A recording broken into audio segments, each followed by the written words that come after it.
time to roll. Time to roll to the hole. We rollin'! Yeah! This is what we do and why we do it. And nobody does it any better than we do. It's your night, your fight, so get it right, baby.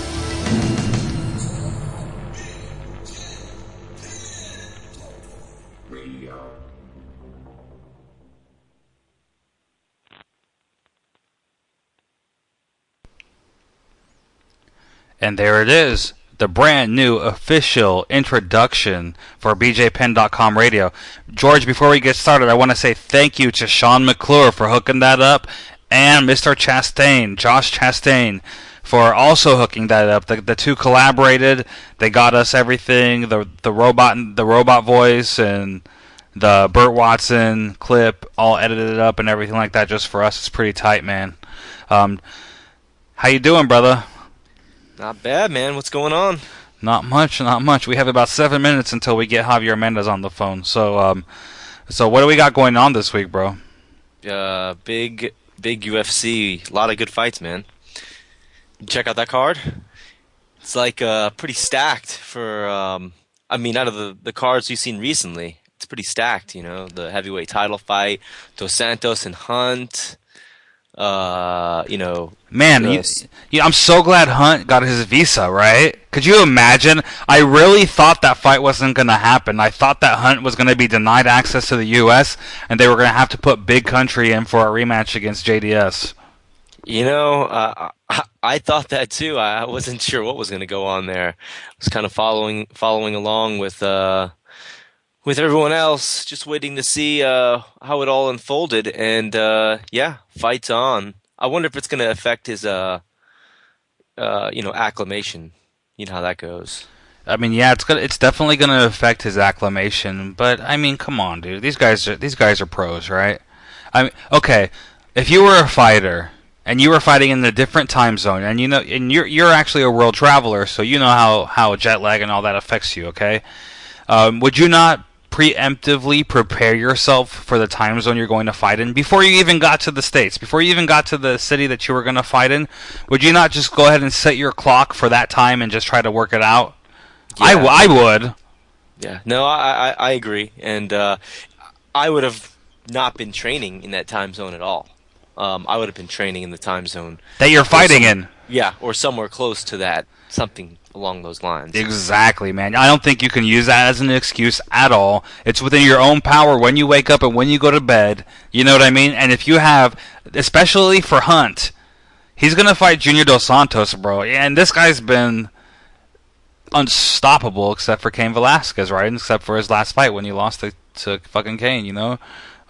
You do everything you can to prepare for a guy like that because it's an opportunity of a lifetime.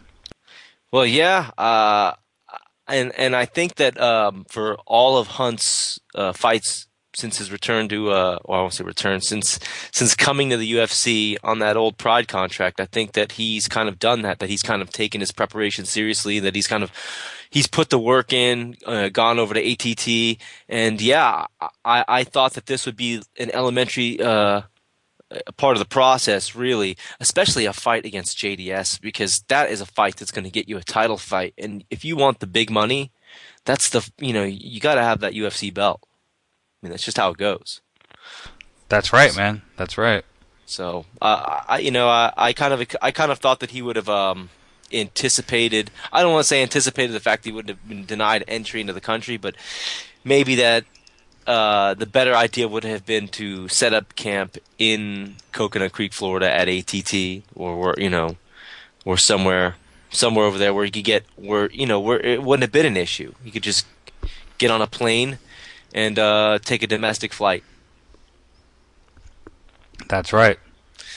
So I don't know. We'll see how it affects him. I don't think it's going to be too much of an issue, though. The good news is he's going to be able to fight. That's great news. Yeah, that's it. And not that I would have cared, not that I would have minded watching Roy Nelson fight JDS again, because it was a good fight, the first fight, and I expect the way those two style-wise, the way they match up for it to kind of always be a good fight. But that's a fight that I think that that Roy deserves, good preparation for, not, a week notice or however long it would have been, 2 weeks notice. That's right. That's right. I agree. It wouldn't have been fair to Roy. He's been looking phenomenal. He deserves proper time to prepare, and he's in the title hunt right now. Taking a last minute fight against the guy he lost to in Junior Dos Santos. I mean, not the best career move for Mr. Nelson. You know what I mean? I'm really excited about the Hunt versus JDS fight. I kind of like the Cinderella story of Mark Hunt right now. You know what I mean? I'm kind of feeling that, as I think most fans are, based on our response on BJPen.com and everything I read. Hunt has a lot of supporters, so I'm really interested in that fight and seeing how it plays out. Well, yeah, because it's somebody that I recollect when they first signed him and the message boards popped up with their threads about, UFC signed Mark Hunt. People were like, why? Why did they sign Mark Hunt? He was a guy with it was either an even or a losing record. I don't recollect exactly what it was. Well, here's the thing. When the UFC, when Zuffa bought Pride, they had contractual obligations to a lot of the fighters, I think, right? Like, not everybody. They had to sign over and they had to renegotiate contracts with, like, the Rampage Jacksons and the Nogueira brothers and stuff like that. But Mark Hunt was part of that acquisition. And they offered to buy Mark Hunt's contract out. And he said, no, I don't want to be bought out. You guys owe me fights. I want to fight for the UFC. And the UFC was contractually obligated to freaking make that happen. And that's what they did. And then lo and behold, boom, this guy's on a fucking roll. Yeah, and I think that was kind of his idea all along. Was he said, I'm gonna. I wanted to get fights. The fights were remaining Pride fights. I would have, they wouldn't have just paid out my contract. They would have wanted me to fight, and I think that's exactly his state of mind going into it. Was I'm going to take these fights. I'm going to make the best out of them, and he did. He's on quite a tear now. He's picking off. It was Struve last time. I mean. This is going to be a really, really tough fight. Junior Dos Santos definitely presents a different challenge. He presents not really though, man. Like if you break it down, Dos Santos has made his name with his fists, right? Like with his hands, stand-up fighter, knockout artist, right? But who is Mark Hunt, dude? He's a K1 Grand Prix world champion. He made his living in the kickboxing world. So. Does this matchup favor him? I think it does. Is Junior Dos Santos an excellent striker? Yeah, he is. But has he faced a striker the level of Mark Hunt? If you really want to break it down, nah, dude, he hasn't, man. You know what I mean? He has not. This is gonna be a striking fight where both the guys have knockout power, and if Junior Dos Santos is smart, he's gonna play the safe game plan and try to take him down. If he stands there and wants to trade with him, I mean, he has the potential to make a statement, and show himself as being able to knock out a K1 Grand Prix champion. But that's not the safe route, not by any means. He's gonna be the faster fighter, and he has a lot of power. Also, he also has a good chin. He's taken a lot of, He took punches. I recollect him taking punches from Roy and things like that. And Roy's got power. You can knock out Mark Hunt. Melvin Manhoef did it. And that's a middleweight. So yeah. If Junior connects. Well, yeah. Here's the thing. You're right. I thought in Mark Hunt's last fight against Stefan Struve, he was losing that fight until he just freaking completely came out of nowhere and knocked him off his feet. I think that the easy favorite and the easy pick in that fight is definitely Junior Dos Santos. I'm not going to sit here and say I think Mark Hunt's going to win. Okay, because if I'm analyzing that fight, I think Junior Dos Santos wins that fight. But I think that the story and the background of Mark Hunt just makes it very interesting and fun for fight fans. You know what I mean? It's just a fun fight. No, absolutely. It's going to be it's a fight that almost certainly is going to deliver. Any way you look at it, and it's a big challenge for Hunt, and you have to give Dos Santos the edge. And even against a guy like Kane, he beat Kane once. You can't take that away from him. Kane did soundly defeat him in the rematch, but he hung in there, and it wasn't like he was finished, like Kane finished Brock or so many other guys. He definitely hung in there, and I think he'll become a better fighter from it. We'll see how he bounces back with this one, but hanging in there with Kane is no easy task, and as one of our guests, this week will tell you for sure, as a guy that he destroys everybody in the training room. Cain Velasquez is a killer, and he's going to be tough. He's going to be tough, even as much as Junior may get better. He's going to be tough a tough matchup, no matter what. And that's Cain is a different level than I think most guys are right now. That's right. I mean, Cain Velasquez, he's a small heavyweight. He's fast. He has power. He's versatile. He has a very well-rounded game, and that's why he's a champion. You know what I mean? He's only had one loss in his career. That was to Junior Dos Santos. And we won't get into all of the stuff around that UFC. It was UFC on Fox 1. It was the UFC's debut on Fox, where Cain Velasquez lost his title. But there was some questionable circumstances going into that fight, for Cain. And he took the fight anyways. He didn't want to let the UFC down and lost his title. But since he came back, man, and he whooped JDS's booty up and down for 25 minutes. I mean, Junior Dos Santos' face looked like hamburger meat at the end of that fucking 25 minutes, bro. Yeah, Cain came back with a vengeance, and man, there's definitely something in the water over at at Hobbs, giving those guys over at AKA, because a lot of those guys are really making some serious waves right now. Yeah, I mean, they've all been on a roll except for last weekend. Luke Rockhold, he's one of the AKA stablemates, and he got knocked out, bro. So Javier Mendez is our first guest, right?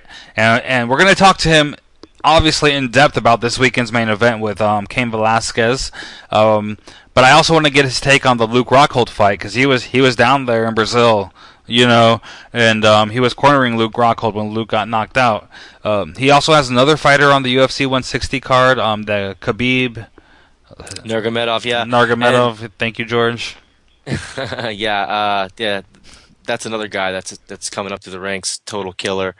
As much as we talk about Cain and all the other mainstay guys like John Fitch, AKA's got so many big name fighters there now, and Khabib is just one of those guys that's coming up through the ranks that people are, really, really excited to watch fight. And, he's definitely gonna be put in the position to have a very exciting fight this weekend. A fight against Abel Trujillo, that's for sure going to be fireworks. Both guys, come to finish. It's going to be a hell of a fight, and it's just a testament to what AKA has been doing, over the years. And it's not just now; it's really, for as long as I've been covering this sport, it's like AKA has just been bringing out guys that, if they're not champions, they're fighting for belts. It's even BJ was an original product of AKA. You've got guys like Gray Maynard there right now. You got Khabib there right now. You got the mainstay guys like John Fitch, Cain Velasquez, the Daniel Cormier. I mean, the list goes on and on. Josh Thompson, saw his performance against Nate Diaz. Javier Mendez has definitely put together a hell of a camp up there, and the results speak for themselves. Here's what amazes me. Okay, they've been able to maintain a high caliber of fighter throughout the evolution of mixed martial arts, because as we know, and any fan out there knows, this sport has evolved so much, right? The guys that were good back in the day, they could only last 5 minutes with the guys that are on top of the food chain right now, the majority of them. But Javier Mendez over at American Kickboxing Academy in San Jose has done a great job of cultivating talent and keeping his guys at the cutting edge of the sport. And we actually have him on the line right now. Mr. Mendez, are you there? Yes, I'm here, you guys. All right. Thank you very much for joining us. I know you have a busy week. You have more than just one fighter on the card this weekend at UFC 160, don't you? Yeah, I have three. I have Gray Maynard, Cain Velasquez, and Habib. I can't spell his last name, so I'll just say Habib the Eagle from Russia. I have a hard time pronouncing his name. George actually has been practicing it. George, what's Khabib's name? Nurmagomedov. There we go. Nurmagomedov? Yeah, Nurmagomedov. Yeah, that's a hard name. Right, I really want to talk about this weekend's card, but before we jump into UFC 160 and these three fights that you guys have coming up, I want to talk about last weekend's fight with Luke Rockhold. What are your thoughts on that fight? Do you think that Luke had the jitters that everybody talks about? You know, I mean, because we obviously know he's an extreme talent, but he came up short last weekend against Vitor Belfort. Yeah, just my opinion is, he didn't appear to have the jitters, and just like Daniel Cormier when he fought Frank Mir, he didn't appear to have the jitters till after, then he brought it up. But if you're watching Luke at the beginning, he shoots from way too far out. He kicks and he falls in his butt. He definitely had a little bit of the jitters, and then he started getting into his groove, going into before the KO. But what are you going to do when somebody lands a beautiful kick like that? There's nothing to be said. Luke was ready to do what he needed to do, and it just didn't go his way. But he's a great talent, and he's actually, to me, he's going to be a great champion. And I say great champion because I believe 100% in my heart that he is going to be the UFC champion, because this kid is going to let this stop it. Okay, now Javier, the AKA that many people have grown accustomed to, it's like the John Fitch and the Josh Koscheck era, right? If you want to talk about modern mixed martial arts, those were your top guys, and now you have a whole new dynasty of fighters with Daniel Cormier, Josh Thompson, Cain Velasquez. What do you attribute that to? Because your team, no matter who you have there at the forefront, they seem to excel at the highest level of mixed martial arts. Well, to be honest with you, I think the reason why you excel is because we all have a role. We all play the role the way we're supposed to, and we're a team. We're actually a team that actually you can actually call it a team, even though our sport really is not a team sport. But we are a team, and based on that, we help each other. We help each other get better by my fighters will come in and spar with, let's say, for instance, Josh Thompson. He's been known from everybody that knows him that he'll go out of his way to go help a teammate get better by being there and sparring with him and doing what he needs to do, to get us to the next level. And I think I contribute that a lot to that, is that we all help each other keep growing and improving. And as long as we maintain that, I think, my goal is to always be in the top 5, in the world rankings forever, as long as I'm in the sport. And so far, I've managed to do that. And I don't see me stopping anytime soon. You brought up Josh Thompson, and I wanted to ask you about him. This is a guy that is, he's been a figure in that division for a long time, in the lightweight division. People know his name. The hardcores definitely know his name, and it seems like the general UFC fan now knows who he is after his victory over Nate Diaz. But he's had a lot of injuries, and a lot of times wasn't as active as I'm sure would have liked to have been. Talk about a little bit about the evolution of Josh Thompson, and how he's come full circle, and he's been put in this position now where maybe he can fight for a title really soon. What's your assessment on Josh Thompson and how he's been able to just turn around and put himself at the top of the division again?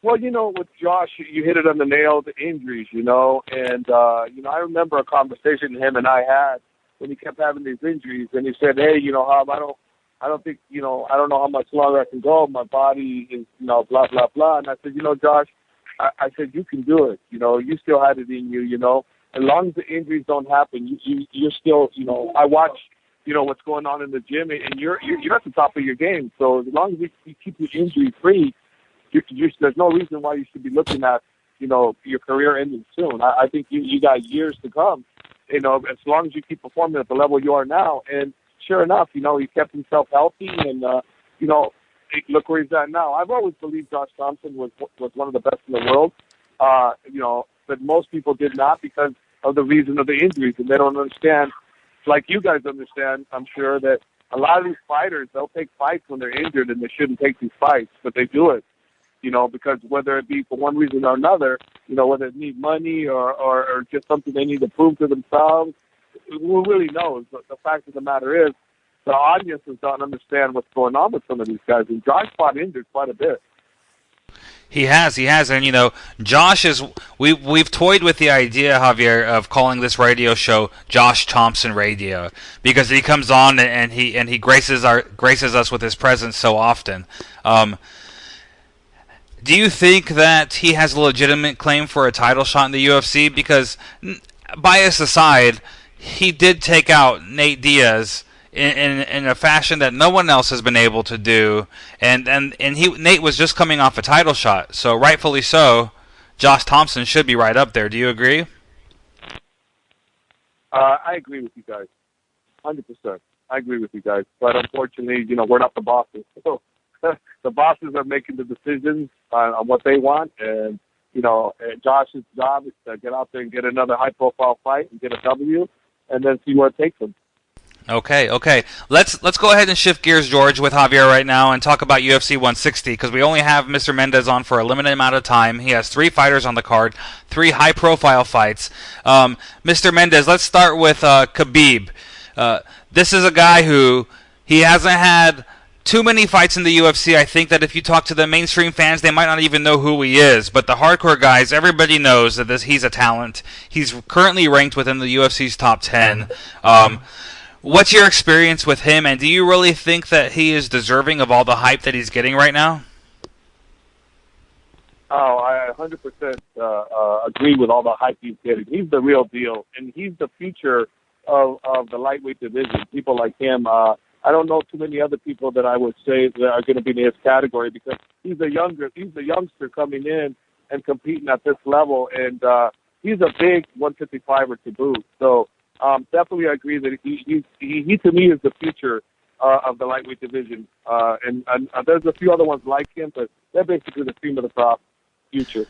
Now, you're a guy who can recognize talent. I think that is well documented. When you had BJ Penn in your stables, my boss, back in the day, you knew that he was destined for greatness. The same thing with Cain Velasquez. When Cain Velasquez made his UFC debut, everybody knew and everybody heard the rumors and the talk coming out of AKA that he was the real deal, that he was a future champion, and boom, that was right too. So with Khabib, do you kind of hold him in the same respect as those other guys? I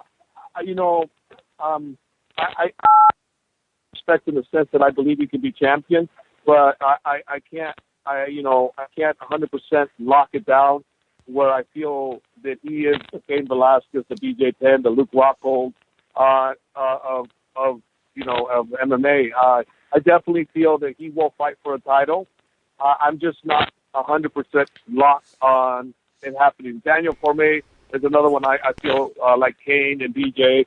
I believe he's in the same category as those mentioned individuals. But Khabib, I'm not 100% going to say yes. And one of the biggest reasons, to be honest with you guys, is camps are very important. And unless you are with a strong camp that can give you the support you need, sometimes you'll fall short because you don't have the adequate sparring, you don't have the adequate coaching. And it's all going to depend on Khabib and how much he can, spend with the top camp, whether it be my camp or whether it be Greg Jackson's or someone else. But I think that to sharpen your skills, you need to be in a top camp to sharpen.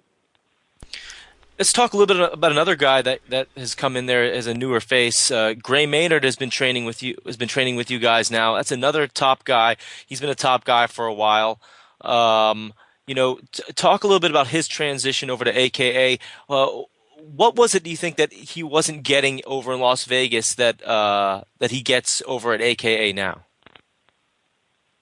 Well, from what I hear from him and Tyson Griffin and Todd Duffy, they don't get the team. They don't get the team. They have to organize their own sparring. They have to go to different places. We are a one-stop shop. You come in, you get your jiu-jitsu, you get your boxing, you get your team training all in one roof, and you get weights, you get swimming pool, you get the whole 9 yards in one place. And then you don't have to worry about who you spar. And I arrange all that myself. Crazy Bob, we take care of the guys with Leandro Vieira, our jiu-jitsu coach, and Daniel Cormier, our wrestling. So we have the whole system down.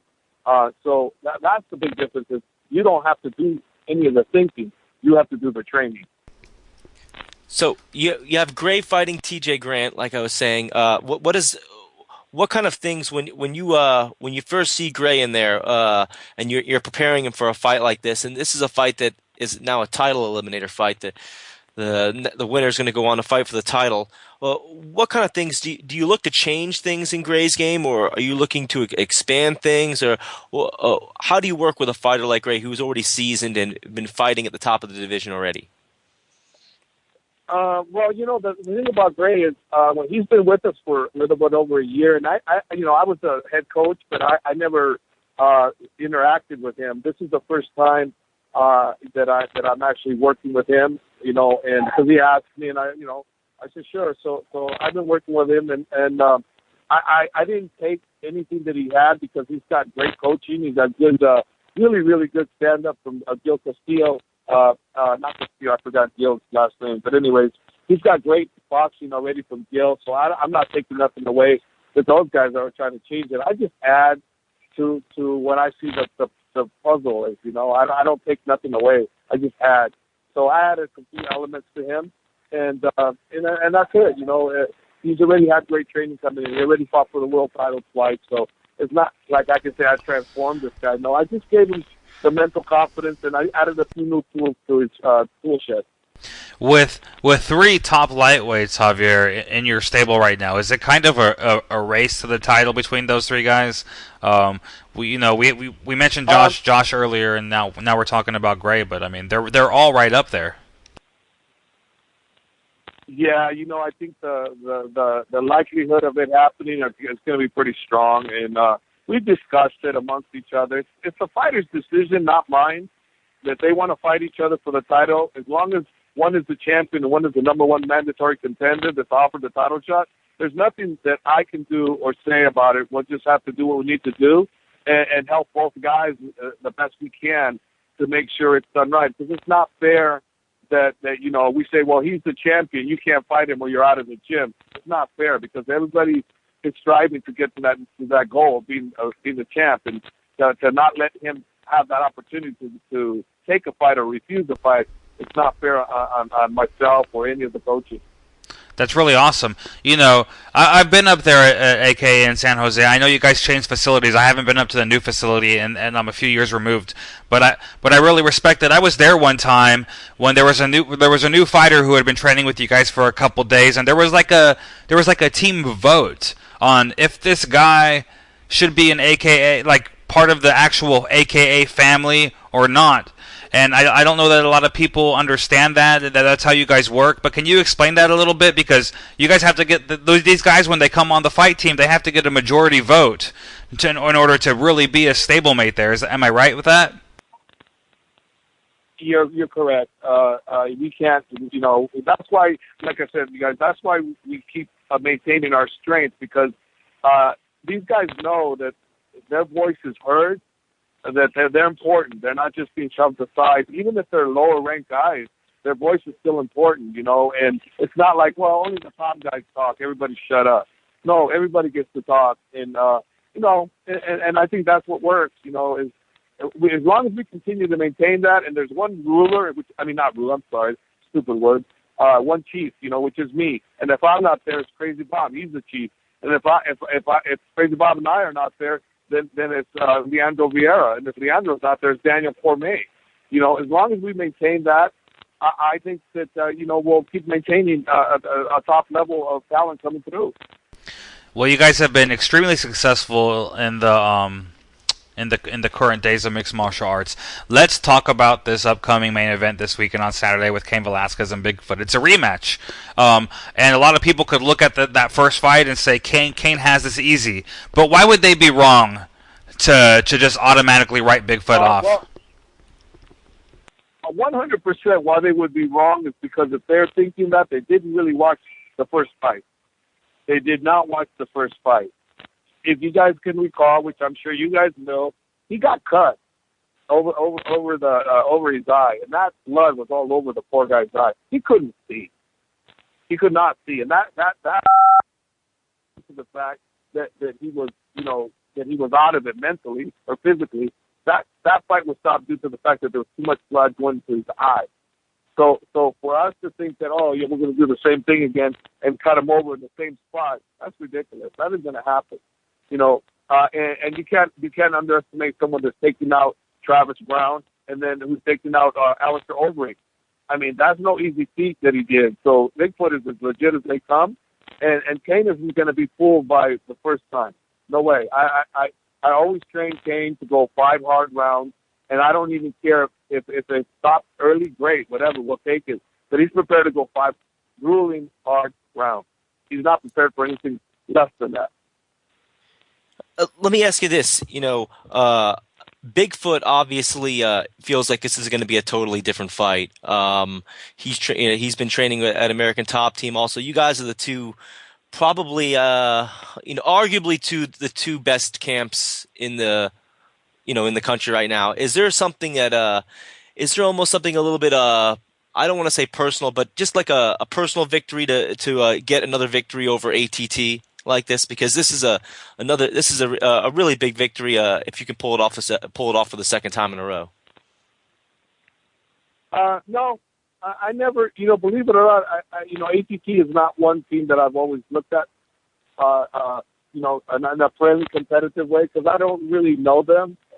So no, I never looked at it from that perspective with them. But I do have it with other people where, it's one of those deals where, oh, we got to get one on you, sucker. You got us last time. But us as coaches, we have no animosity towards any of the other coaches. We have mutual respect and professionalism. It's things like that. So no, I don't have that with ATT. But maybe I use that as a motivating tool for me on this one. So I'll just say I'll do that for this one. Make you feel good about it. Here's something interesting. We had Daniel on, Daniel Cormier, right after his Frank Mir fight, after his victory against Frank Mir in his UFC debut, and he said that he was really emphatic when he was talking about the team at AKA, saying that you guys are the best camp in MMA. And the reason why he said that is because, while there's the Greg Jacksons and the American Top Teams of the world, you guys have cultivated your own talent and haven't had a lot of these transfers in and out and guys who are gym hoppers and stuff like that really, you create talent from day one and create that loyalty, and that's the type of team you are. And because of that, you guys should be regarded as the number one camp in mixed martial arts. What are your thoughts on that, Javier? I agree with Daniel. I agree from that perspective that we build them from scratch, from zero fight. And, now it's not 100% the case because we got great men. We got Todd Duffy, we got Habib, we got Tyson Griffin that came over with experience. So I can't say that now, but before that, yes, 100% I agree with Daniel.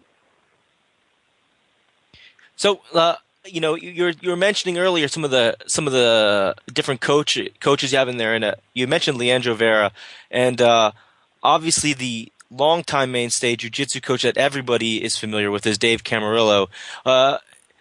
Talk a little bit about the difference in the style there. Like, what does Leandro and the guys from Checkmat bring to the table that Dave did differently? Well, the thing that Leandro brings is he brings his brother Leo Vieira and Ricardo Rivera to come and train with us, and then a slew of other high-level jiu-jitsu guys. Just their record on who they are as a competition team speaks for themselves. This one thing, and this you'll get it when I tell you this. Daniel Cormier, when we had the other jiu-jitsu coach, never cared for it, never cared submissions, never tried none of them. Leandro Vieira shows up. All of a sudden, Daniel Cormier is in a gi here and there, and he's submitting people. He is submitting people. Wow. So if that doesn't tell you anything, I don't know what will. And the other jiu-jitsu coach is Dave Camarillo? Dave Camarillo. That was the first jiu-jitsu coach we were referring to was Dave, and Leandro's the current one, and obviously well known in the jiu-jitsu world. Between him and his brother, world champions multiple times, and yeah. So again, were a lot of the guys. Did they still want to go and train with Dave though? And as you change some of these coaches out, and as guys have come and gone, do a lot of guys still want to go, kind of stick to what they know? No. The only people that still want to train with Dave is John Fitch. They're great friends, and Cost. That's it. No one else. Everybody else loves Leandro. They're so happy with him. So no, just and then John Fitch is extremely happy with Leandro too. But he's still he loves Dave. And it is what it is. They're great friends. They'll always be great friends. And Dave Camarillo will always be John Fitch's instructor. And as far as who gave him black belt. Amazing. All right, Mr. Mendez, it's been a really great pleasure to have you on tonight. Before we let you go, my very last question is: how do you see this weekend's main event going down? Cain Velasquez, versus Bigfoot Silva. This is one of the biggest fights in the UFC this year. So, as coach, as an analyst, when you break it down, what are your thoughts? And give us that little bit of insight, please, before we let you go. Well, what I see is what I've trained Cain to do. 5 grueling rounds where Bigfoot's going to get beat from every minute of every round for 5 rounds until he's beat. He's going to get beat every round. Every minute of every round, every second, he's going to get beat. That's what's going to happen. And that's the mentality Cain has. That's the mentality I have. That's the mentality Daniel Cormier has, Leandro Vieira, and Bob Cook. We all have that same mentality. And as long as we're all together, we speak to Cain on the same respect, as far as what we want, and he'll go and execute it. Amazing. Javier, thank you very much for your time. I really wish we could just keep you on for our full 2 hours on the air, because I could just keep going with questions and questions. You have so many great fighters. Your history in the sport is well documented. You're a definite asset to mixed martial arts, and I just want to thank you very much for your time tonight. Oh, thanks, you guys. Thanks for having me on. It was a pleasure talking to you guys. And tell DJ I said hi, and I love that kid. I will absolutely, and I know he loves you too. So I can go ahead and speak for him and tell you that right now. Nothing but respect. All right. Thanks, all right, guys. Thanks, Javier.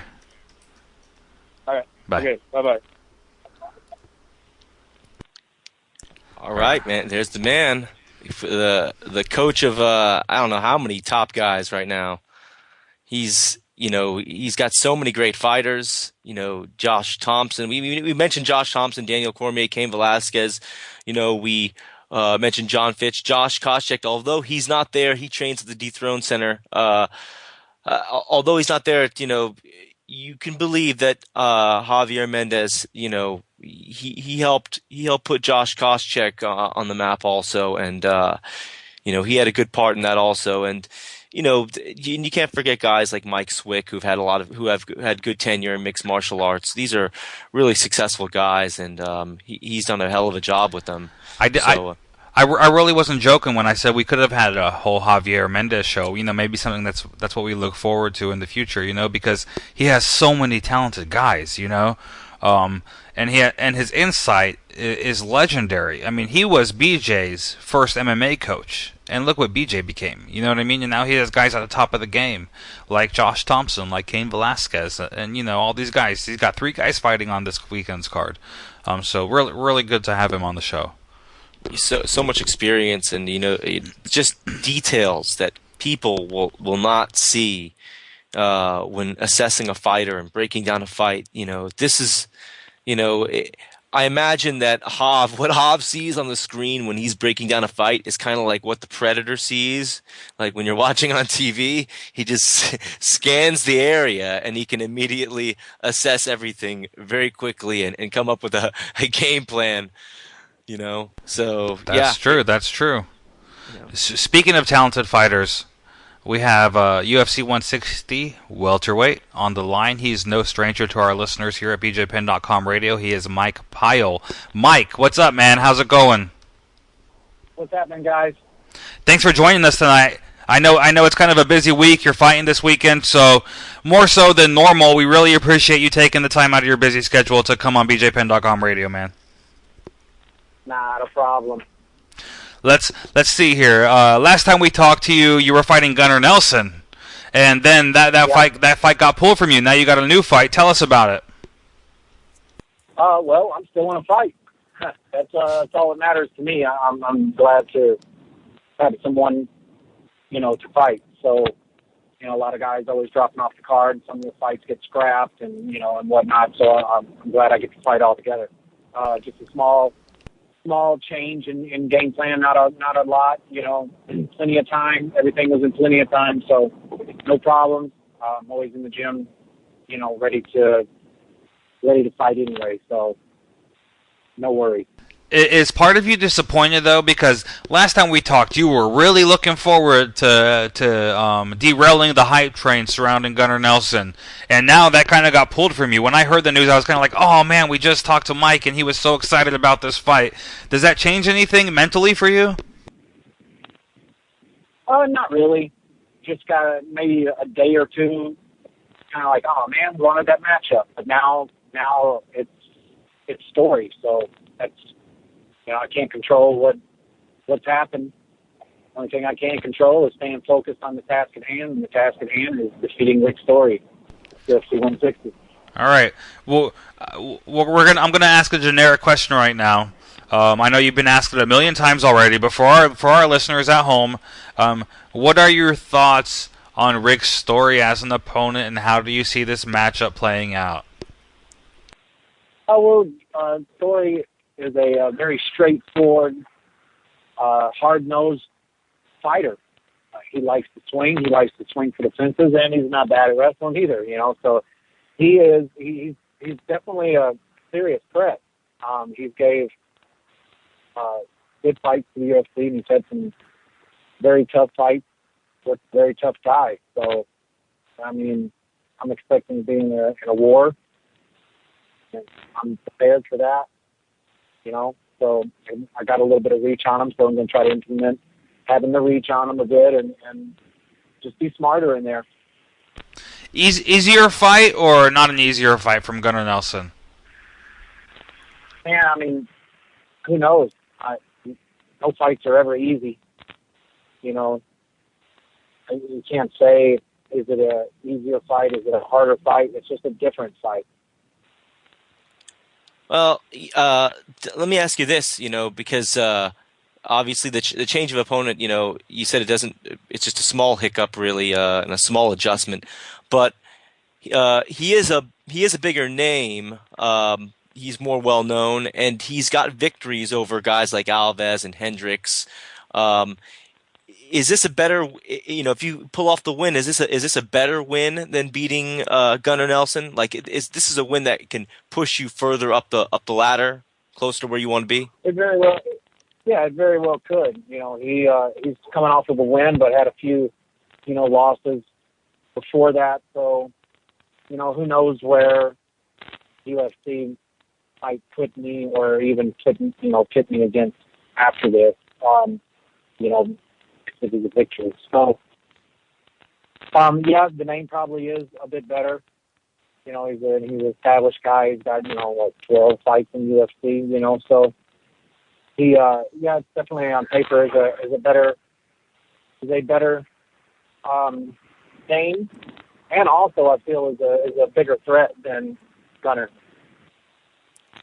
I think most people would agree with your assessment on that he's a bigger threat, a little more well-rounded game. But as far as as far as like your preparation, this is only you're in the last few days right now. Take us through the last few days. Like, what are the last 3 days for you like right before this fight? Like, is this kind of the same routine for you? Do you do the same thing, or do you change things up depending on the opponent? Oh no, it's right now. It's about the weight, focusing on the weight, focusing on the diet, making sure that everything's on schedule. All the hard work and preparation for this fight is behind me. These last few days, like I say, is concentrating on the weight cut and just relaxing and making sure that my body's rested and ready for Saturday. Let me ask you, since you just brought it up, the weight cut is that getting any easier as as the years go by, or is it about the same? You just kind of used to cutting to 170 pounds, or how is the weight cut as you get older and things like that? Because you hear different fighters say, some people are really adjusted to it. Then Dan Henderson, doesn't like really making the weight. He's obviously a good bit older than you, but just speaking in general terms here, how is the weight cut at this point in your career? It's easy. It's easier than it used to be. Kind of, back in the days, just going about it, kind of blindly, and doing what I thought was right, and maybe it wasn't.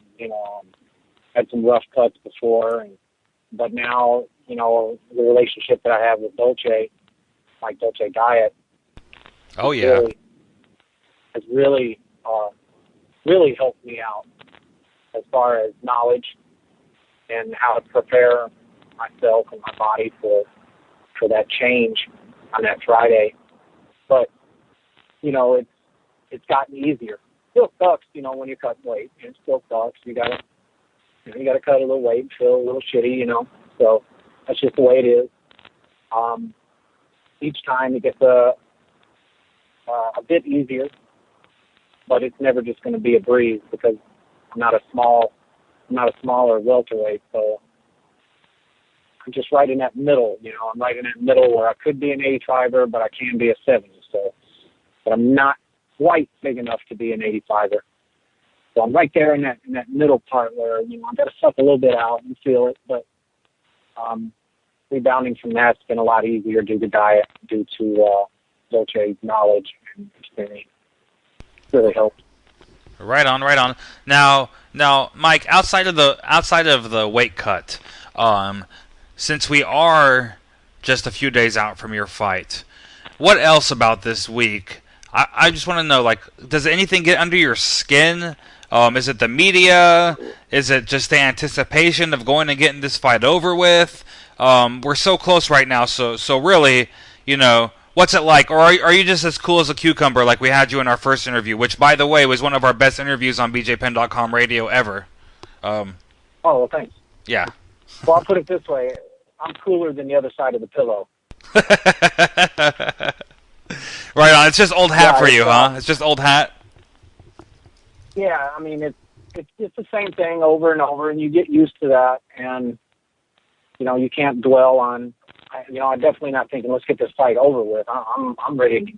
Let's get it on. Let's fight. I've been training hard and for a while now, and it's been since December since I got to fight last year, and I'm ready to fight, man. I'm ready to test myself against Rick Story, who is a very worthy opponent and a very dangerous opponent as well.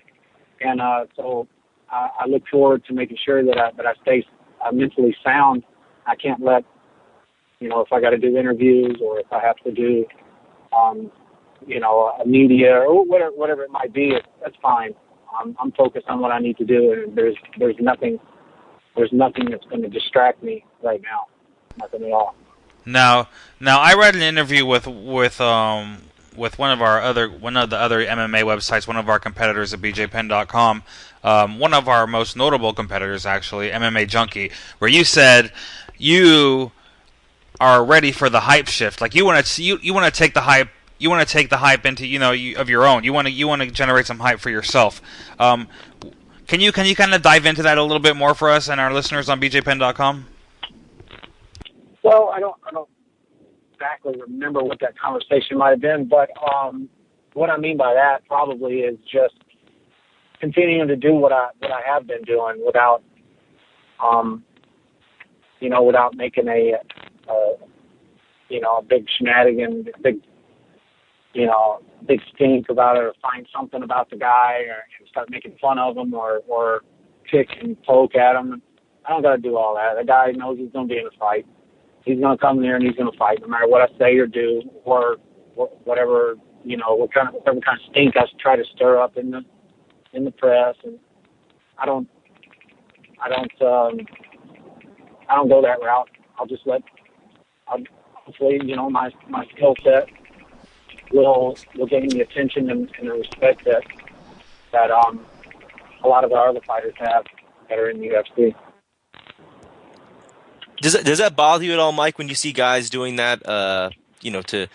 To kind of put their name out there. I mean, it seems to be pretty popular these days. A lot of fighters do it. Some fighters hate it, but is that something that bothers you?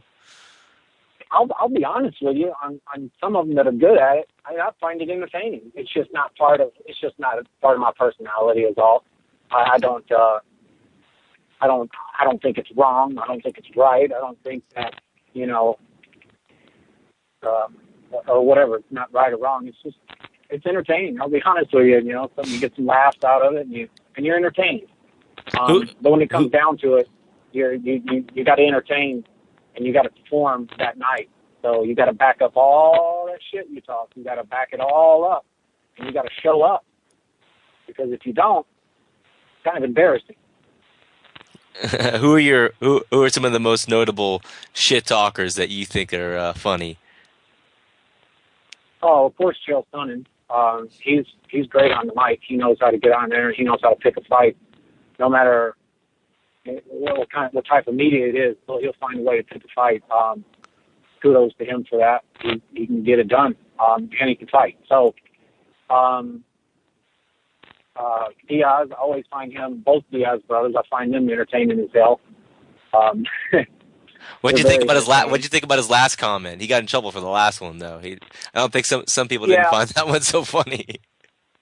Yeah, I mean that's such nonsense for somebody to take offense to that. But that's what you get when you blasting things out on social media. You gotta there's a lot of toes you can step on. There's a lot of obviously a lot of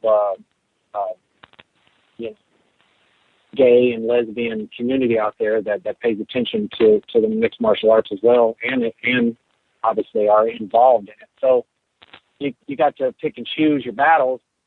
And I think he was just a little hot-headed, and he had something to say, and didn't really think it through. Still funny though. You think that people are overreacting, or is it the correct reaction you're getting? I mean, come on, if you do something stupid, or somebody be like, "Don't be gay," come on, and right. And you use it out of context, but I believe that's just stupid for all that. Again, when you're on the social media like that, man, people are looking at you. People are listening to what you got to say. They want to hear. People want to find good, and people want to find bad. So a lot of times the good gets overlooked, and they'll find something bad real quick, and you got to deal with it then. On this same topic, I agree with you, Mike, and I think that a lot of level-headed people will agree with everything we're talking about right now as far as the Nate Diaz comments. I went on the Underground, which everybody knows, the Underground forums. Okay, I was on there, and there was a forum thread about the Nate Diaz comments and using the other F word, we'll call it right now, on the radio show. Yeah. And I went on there and I said, look, guys, here's the thing. The rapper Eminem, everybody knows who this guy is. He uses the other F word like every single bar, every other word. That's part of his lyrical, his lyrical thing that he does. And I remember when he was under fire for using that word. And he was under fire, and there was a media frenzy about it. And next thing you know, he goes on the MTV Music Awards, and who's playing the piano behind him? The biggest... Elton John. Yeah, Elton John, exactly. Yeah, and so it's kind of like a thing where, if you use it it depends on the context you use it in, but in today's day and age, while, nobody likes being called names and stuff like that, it's just a reality. Nate Diaz wasn't using anything, to be a homophobe, he wasn't, that's not the message he was trying to portray in that comment, So, it's unfortunate. It cost him $20,000. It cost him $20,000, and he was suspended for 3 months. Which he can do a training camp and sign a fight, and it won't affect him. But that's what it is. Anyways, Mike, let's let's get back to this fight with Rick Story. I really want to know. Do you think that you have an advantage fighting in your hometown? Well, you know what, I don't focus on those kind of things. I get those questions a lot, and it never crosses my mind. It's just, I'm in a fight, no matter where it is. I have to concentrate. I can't depend on a crowd. I don't depend on a crowd either being behind me or against me. I don't feed off of any of that energy. It's just too much to focus on. I have to focus completely and utterly on Rick's story and his dangerous potential to beat me, and my job is to not let that happen, and that is what I'm focused on. Where does he pose the most threats to you, Mike? Well, he's a very big puncher, so I got to make sure I'm not in there to be hit. I'm just going to have to outwit him, and I'm going to have to out-hit him. I'm going to have to be smarter and hit him harder. That's all there is to it. I have to take all my years of experience of fighting guys like him that are dangerous, and whether I've won or lost against those type of fighters, I have to take that in stride. I have to learn from that, and that's exactly what I have done. I've learned from all of my wins, all of my losses, and I got to implement that skill set and that knowledge at night, and I will. Right on. Here's something I always think of when there's somebody like you who's such an experienced veteran. Your history in the sport is well documented. You were, before you were considered a mixed martial artist, you were considered an NHB guy, right? You were a no holds barred fighter. Your first professional fight on record was against Quentin Rampage Jackson. I know you had fights before that, but that's the first one on official record. So when you step into the cage, are you always in the mindset like, I've seen bigger, I've seen better, I've seen badder, and that kind of helps you with those nerves going in, or does any of that have anything to do with it? When you go into the cage, is it like your first fight? Yeah, it's just like my first fight. I don't know his strength, like his physical strength. I've never, don't know the guy. I haven't trained with him. I can't say, well, I fought so and so and this guy, because then I'm trying to put myself above him and assume that I've got this in the bag by past fights or past experiences. That's not the case. It's not an experience until I fought him, and then that's when I'll learn whatever lesson it is that I do learn and take from this fight is after the fight.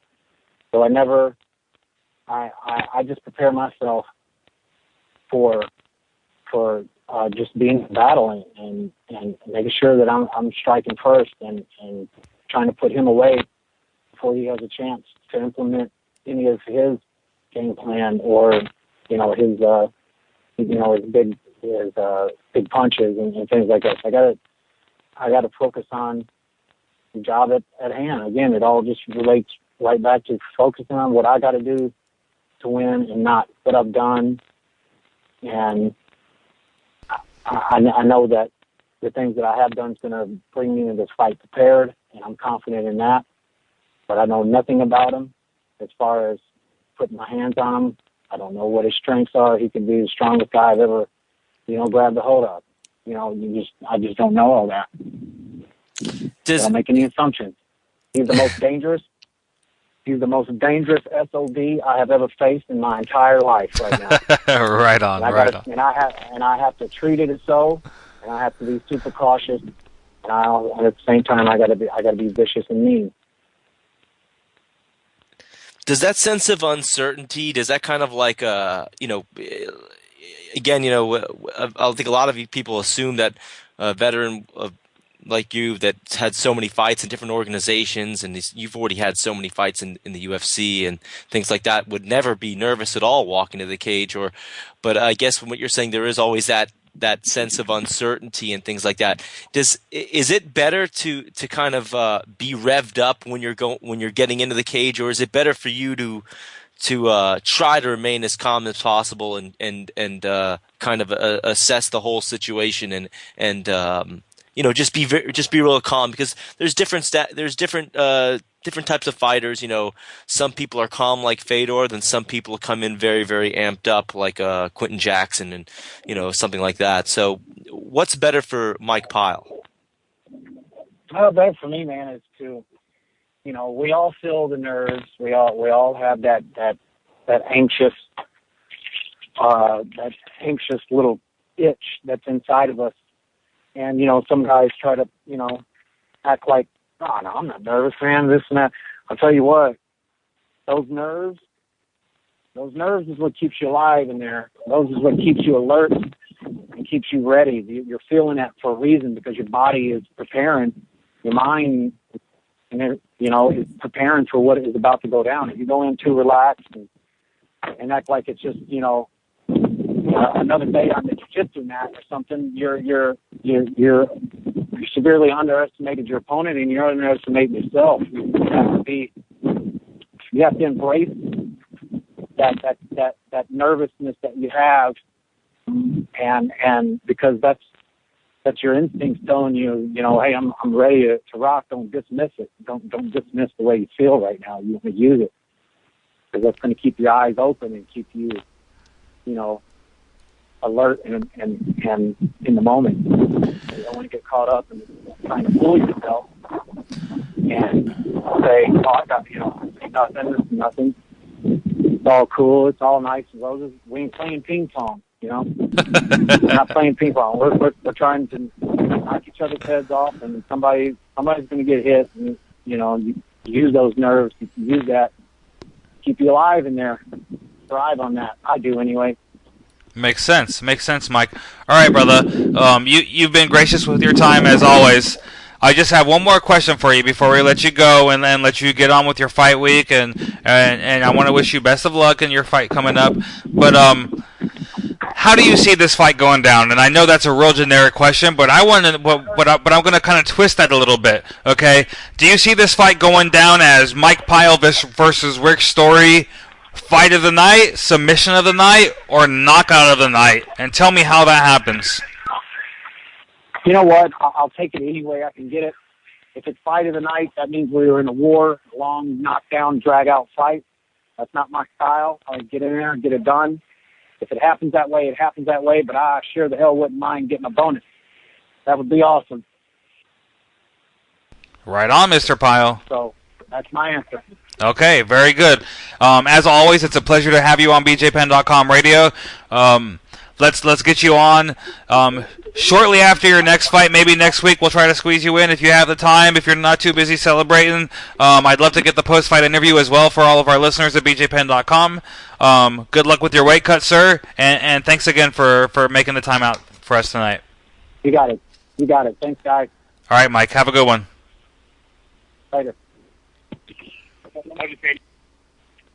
All right, George. Yeah, man, that's a big fight for him, man. So, well, here's the thing. I think that honestly, my opinion is he got demoted from Gunnar Nelson to Rick Story. I mean, okay, Rick Story, if you look at him 2 years ago, yeah, that was Rick Story. Today, Rick Story is like Rick Bedtime Story. You know what I mean? That's just what I'm saying. Okay, all right. I see where you're going. There might be an assessment of that based on skills. An assessment of that based on skills, but he does have a bigger name, and the victory probably means more in the eyes of casual fans. Hardcores, I think, are waiting for kind of Gunnar Nelson to kind of be a breakout guy, and that could very well happen. But I think that for his career, Mike Pyle is 30, 37, 36, 37 years old. I think that he needs the bigger names, and he needs to get there. He should get there. Probably wants to get there faster. Get to what's the end game? The end game is to get as far up the ladder as you possibly can. And I think the quicker route to that is Rick Story. Okay.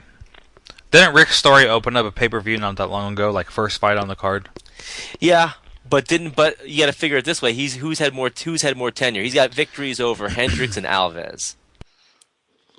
Any way you look at it, people can fall on hard times and lose a couple or whatever. It happens. He's fought good guys. I just think I think it's a bigger name.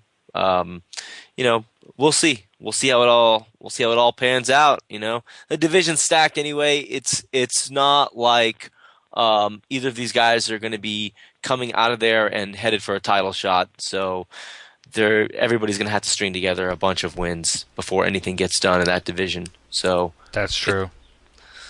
So we'll see what happens. But yeah, should be a good fight, man. Should be a good fight. It's a freaking stacked card this week in the UFC 160. Yeah, man, there's a lot of great fights.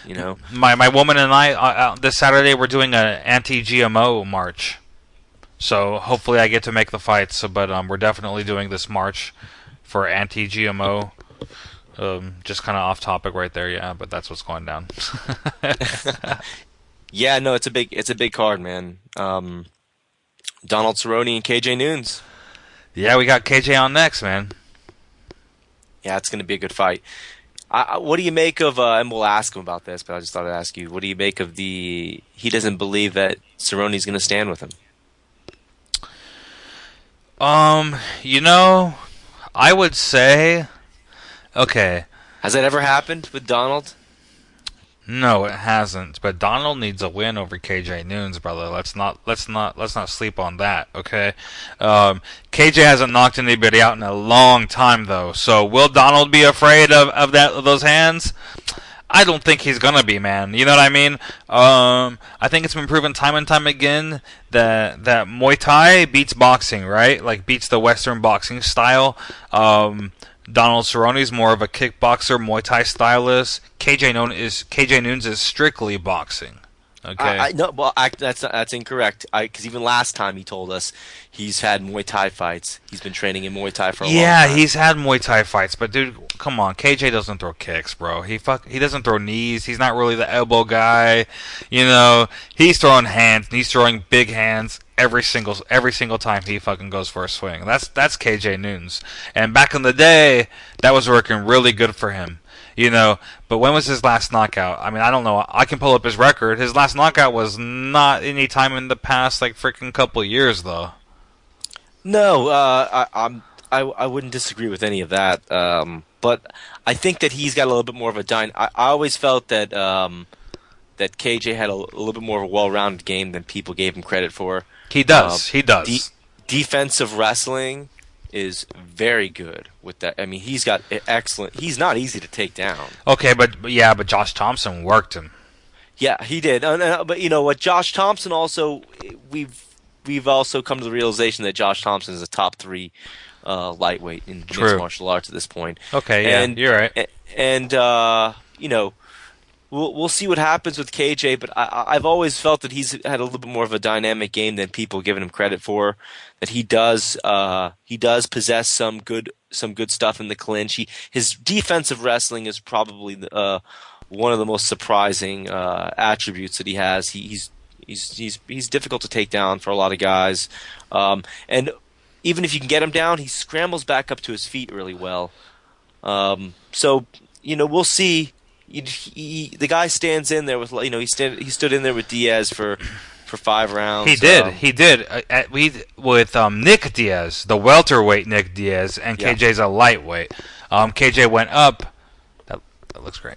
KJ went up in weight to fight Nick, and he went 5 rounds. He got his jaw broke, you know. But he did go 5 rounds with Nick Diaz, and that's no small feat for any lightweight in the world. I mean, you don't go up in weight and face a guy like that and survive 25 minutes. I mean, you got to be special. His last KO victory, I'm looking at the record now, was in August of 2010, so we're almost 3 years removed. So, back to your original question, is Donald Cerrone going to take him down? Is he going to stand with them? I would say Mr. Cerrone might just try it out on the feet before he resorts to a different strategy. What do you think? I'm pretty sure Donald is just going to stand and bang. I'm pretty sure of it. I'm fairly certain that KJ is going to be expecting kicks. I know that if I was fighting Donald Cerrone, I would be expecting kicks and really hard ones. Good leg kicks. He's going to try to keep a distance. I just imagine that KJ has had people that have used a similar strategy before. Again, I got to give the advantage to Cerrone just based on experience. He's fought so many good guys. He's based on experience alone, like in the high level experience. Advantage in experience to Cerrone, okay, yeah. But the equalizer there, the advantage in power strikes, absolutely goes to Mr. Nunes. Like I said, he hasn't had any knockouts since 2010, but it doesn't mean that dude does not pack a powerful punch, and he can catch anybody on any given day and make it a bad night for him. You know what I mean? And that's what I always look for in KJ Nunes fights. I'm like, dude, when's he gonna knock somebody out again? You know, because he does that and he does it well. Yeah, no, he's got excellent hands. Nobody should be surprised about that. He's got really good hand speed. He's got power. Again, he has fallen on a little bit of tough times, I guess, in more of his recent fights, but he's also been on the wrong end of some interesting decisions too. Ryan Couture, that was an interesting one. It wasn't interesting. It was BS. Yeah, well, that was my synonym for it there. I was just using an interesting little replacement word. But he's lost decision losses. When you look at his losses, he's there's decisions. He's not getting knocked out. Yeah. I mean, his last finish, when he got finished, it was to that dude. What was his name? Crazy Horse. Freaking Crazy Horse knocked him out, right? And that was like a big shocker. It was kind of one of those fluke things. I mean, anything can happen in MMA. That's what they say, right? So. That was one of those nights where the sun was shining bright on Crazy Horse's booty. Well, yeah, Crazy Horse. Well, he's one of those guys that have always come out guns blazing. He just looks at it like a street fight. That's Crazy Horse. The hardcore MMA fans kind of know this. He's got the infamous video with in Pride, backstage Pride. Yeah, with what's his name from Shooter Box, the jiu-jitsu coach. He's fought in UFC. When he got choked out, yeah, unconscious. Who was it, dude? I don't remember, man. I forgot. I always forget. He just fought. He was on Ultimate Fighter. He's a Royler Gracie black belt. Yeah, that dude. What was his name? I can't. I always forget his name. It's gonna bother me now. But at any rate, everybody knows. Since we're not going to sit here and look it up right now, everybody knows what I'm talking about. The dude from Ultimate Fighter. That's exactly who it was. The Brazilian Jiu-Jitsu black belt who. He was a Royler Gracie black belt. But Crazy Horse has the infamous Pride video where he triangle chokes Crazy Horse unconscious. Yeah. And and that was, I think, more or less like KJ was kind of like, it was a flash knockout. He just got caught, got clipped, and I'm very sure that's a fight that he would have loved to have had back. And it's irrelevant now. That was back in the Elite XC days. Yeah, it was a long time ago. It was like I don't even know when it was, 2006 or something like that. Sometime, maybe 2007. It was a long time ago for sure. Yeah, but at any rate, KJ has been fighting for quite some time, and he is trained in several disciplines, although primarily people know him as a boxer because, and again, that's just what the announcers are telling you. But believe me, he's been training all the other disciplines for just as long, and he's definitely underrated in a lot of areas. This is without a doubt would you say this? I want to say it's I want to say bigger fight than his Nick Diaz fight, only because of the stage it's on. But, yeah. Cristiano Marcelo. I'm sorry, yeah, Cristiano Marcelo. That was right. It. Thanks, Adam. But at any rate, yeah, I would have to say that this fight is just as big as or if not bigger than any of his other fights, just simply based on the stage. Donald Cerrone's a very popular fighter, a big name. Nick Diaz, when he fought Diaz was a big name, but it wasn't a fight in the UFC, and that just makes the difference. I tell you what, man, I think this fight has Fight of the Night written all over it. I don't think that KJ Newton has been in a boring fight unless fighter that he's fighting, a la Josh Thompson. Josh, we love you, but you kind of just humped him to death, But outside of that one fight, all his fights have been relatively exciting, KJ's a performer. Yeah, he's one of the fighters that likes to go in there and make it a fight. He doesn't want to. He knows jiu-jitsu. He knows how to wrestle, but he doesn't want to do that to win. He wants to make it a stand-up fight. He wants to make it entertaining for the fans and for the crowd, and he just wants to kick the excitement up for everybody. So that kind of lends itself to always having exciting fights, especially when you put a good opponent in there like Donald Cerrone, who is the type of guy that's going to come forward, and he's the type of guy that just will ignore his corner and their instructions and just go and fight. That's true, and he's also, outside of being an awesome, entertaining fighter, he's 9 minutes late to our broadcast right now, so.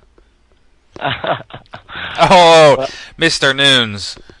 Hey, here, speaking of KJ, maybe a lot of people don't know this, right? But do you remember back in the day, frick, man, his dad, right? Who was he fighting? Who did he fight? Was it a Nick Diaz fight? When there was the brawl in Hawaii, right? Yeah. Oh, here he is. Here he is. I got him. Keep talking, Georgie. Let me get this guy on the phone. It was. I believe it was Elite XC days, or it was during the Showtime days, and there was some altercation where KJ's dad he came in there to put the beating on some fools, to show him Daddy's still in charge over there. Yeah, KJ's been around for a while. He's not an old fighter by any stretch of the imagination. He's just an experienced fighter. He's had professional boxing fights, Muay Thai fights, mixed martial arts fights. He's fought in all the different organizations, and this is shot in the UFC. And I expect him to really, really make the best of it and kind of put on a show for the fans, especially in a fight with Donald Cerrone. So, yeah, we'll have to see. We'll have to see how it all plays out. But we're gonna. I think we're definitely going to see probably a Fight of the Night performance, or I think that's what fans are gearing up for. Is if you read what the forums are saying, they're talking about a Fight of the Night. I mean, this and there's a lot of fights in this card that they're talking about, but this is one. Cerrone and Nunes are standing and trading with each other. You can expect some fireworks. It's absolutely fireworks written all over it.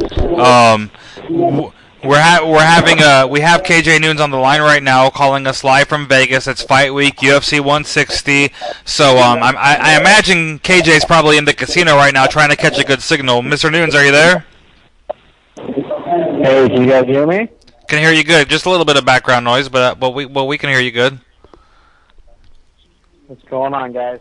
Not much. Thanks for joining us tonight. How's fight week going for you? Your first UFC fight? Oh, excellent, man. I'm super excited to be on the big show.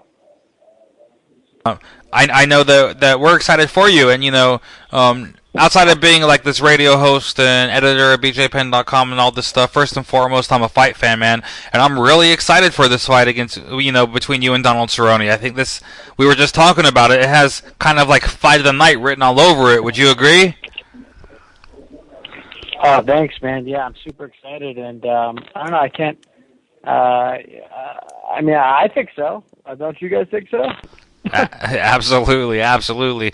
You mentioned earlier in the week, I think, that you didn't really expect Donald to stand and trade with you.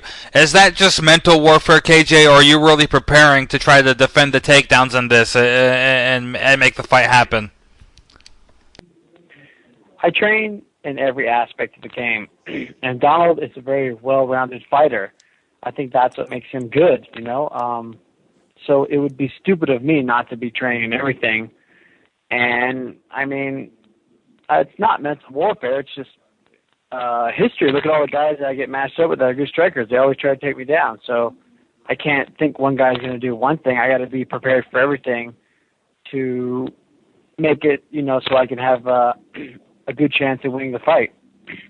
Right on. Now, George reminded me while we were waiting for you to call in. George reminded me that you have some professional kickboxing matches in your repertoire and your resume and stuff like that. And when I was breaking down the fight, I said, look, Cerrone, he's more of the Muay Thai stylist, and KJ he brings in that boxing style. And historically, they've kind of the pundits and the analysts and everybody says Muay Thai beats boxing, right? But being this is an MMA fight, how do you see it breaking down? If you guys just stand and trade, are you going to be able to negate that kickboxing style of Donald? I mean, kickboxing or Muay Thai. I mean, I've won a couple titles in kickboxing and Muay Thai. When I first started my professional career, so that's something that's in my toolbox. I've just had some really bad injuries over the past few years, shattering my foot, breaking it again, breaking my other foot, toe injuries. So, I mean, everybody thinks I'm just a pure boxer, but actually I started in kickboxing. And, I feel like I have, if we just strip kickboxing, I feel like I have a great chance. And I feel like I'm probably better than Cerrone. I just haven't had a chance to showcase it because I've dealt with so many damn injuries. It's been really frustrating. If anything, it's limited my what I can use in the fight. But I feel healthy now, so hopefully that playing field will be even. It won't be boxing versus Muay Thai. Amazing. So we could see like the Lee Mubai version of KJ Noons. There you go. That's it right there. You know who Lee Mubai is, right? I'm not just like aging myself greatly, right? With Jean-Claude Van Damme kickboxing. Of course, man. Okay, right on. I'm not that young. Okay, cool. So let me ask you this. Donald obviously, he's coming off a KO loss. Is that why you assume that maybe he would be a little bit tentative to stand with you also, that knowing that you also possess that kind of ability to put somebody out with one shot? I mean, don't get me wrong. He's going to be standing with me, but he's going to be mixing it up. It's MMA. It's mixed martial arts, and he's a good all-around fighter. So he's going to be mixing up, and I got to be ready for that. To say that I don't train everything, that would be silly of me, So obviously you've had a lot of big fights. I mean, there's people who know about the fights with Nick Diaz, and obviously you've had a fight with Josh Thompson, who's a top lightweight now. This is your shot in the UFC. Does it feel different to you? Does Fight Week feel different, compared to like the Strike Force and the Elite XC events? Because those are also big fights in their own right. Yeah, it does feel different. I'm just super excited, man. Feels like a new beginning for me, and I'm just excited to get in there, especially on the big show. I feel like it's coming full circle, and I'm just really excited to showcase and show some people out there, my skill level, and that I can I belong at the top. So you mentioned the injuries and things like that. Is it safe to say that you're feeling a lot better for this fight than you have for for a lot of the previous fights you've had in recent memory? Oh, definitely. I feel like I've had a lot of injuries in a lot of previous fights, and I feel really healthy right now. And I'm Donald's going to get the best KJ names. Now, a lot of people make and again, we've heard it in recent memory with Daniel Cormier, coming over from Strikeforce. He was saying, I've been in the, world championships, and I've had the spotlight on me and so many big things, and I never thought I'd get the jitters, but it happened. It was really strange. I just felt like I had no energy. If you kind of like. Do you think is that something that you think could happen to you in your UFC debut, or do you just kind of look at it like, I'm just walking in there, this is another fight, and you treat it the same? No, I'm not walking into it like I'm walking into it like this is the fight. I'm ready, man. And as far as compared to Cormier, he's a great athlete, friend of mine. I love him, but I've been in martial arts since I'm 5 years old, man. I've got almost 50 pro fights in boxing, kickboxing.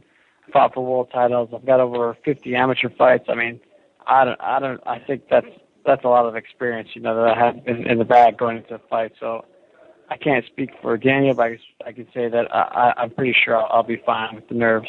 If anything, and if I do have nerves, I'm going to change it into, to energy and excitement and get out there and mix it up. I'm not going to be gun shy or not going to be gun shy. That's for sure. Right on. I don't think we expect anything less from you, KJ. What about this week bothers you the most? We had Mike Pyle on right before you. We've stacked this radio show with nothing but UFC 160 fighters. So I want to know from you: is it the media? Are you just like anxious to fight? You want to get this thing over with? Or are you just like I asked Mike Pyle, are you cool as a cucumber? Are you just like, just relaxed and it's just another day in the office for you? I'm pretty on edge, because of the diet cutting and the fight. That's why a lot of times I feel like when I do interviews or I don't feel like doing them, I probably come off as like a standoffish, a-hole or rude, because I'm just kind of like, in fight mood, you know what I mean? I'm really just a mellow guy and really nice. Probably come off as an ass, but I don't know. No, you don't. Week, you're on edge. You're dieting, so you got to do all these interviews. But it's all good. It's part of the game, and no, I'm just ready, man. I don't want to get in the ring right now. I like to, I'm ready, but I enjoy all of it up to the fight also too, because it's been a long. I trained really hard for this fight, and now it's time to kind of relax and just diet and get ready for the big night. What part of this fight coming up? Let's see. How do I word this? Okay, let me start here. A lot of Strikeforce guys have been doing so good in the UFC, right? I mean, we don't need to go over all the guys who have come and really pulled off like upset victories and really put a staple out there for themselves. But Are you looking? Obviously, you're looking to follow in those guys' footsteps of your Strikeforce peers. But is there any extra added element there for you? Going like, I have to find now. I have big shoes to fill.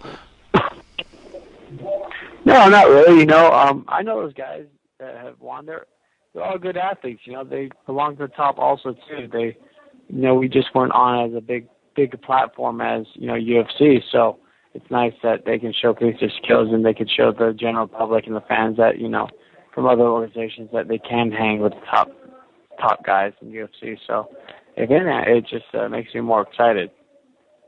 Who corners you this weekend, KJ?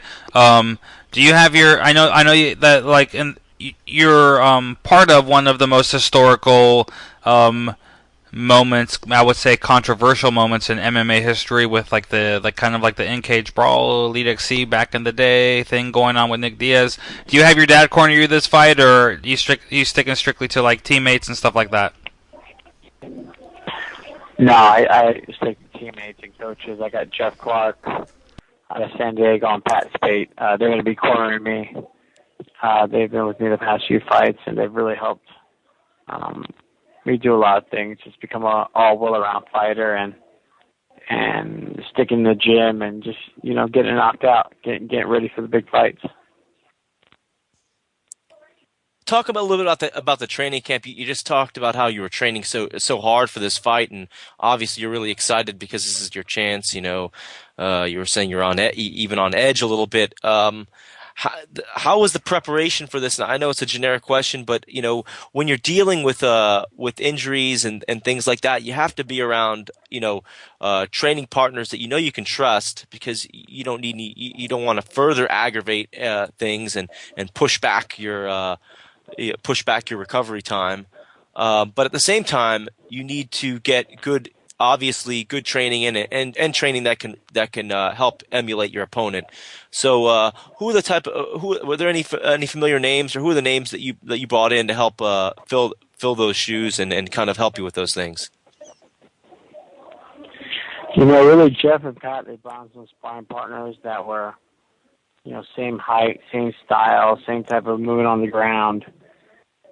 And we'd rotate them, and that really helps out instead of just sparring regular guys. Of course, on some days when those specific guys didn't come in, I'd be working with other people. But for the most part, I got to travel a little bit to a couple different gyms.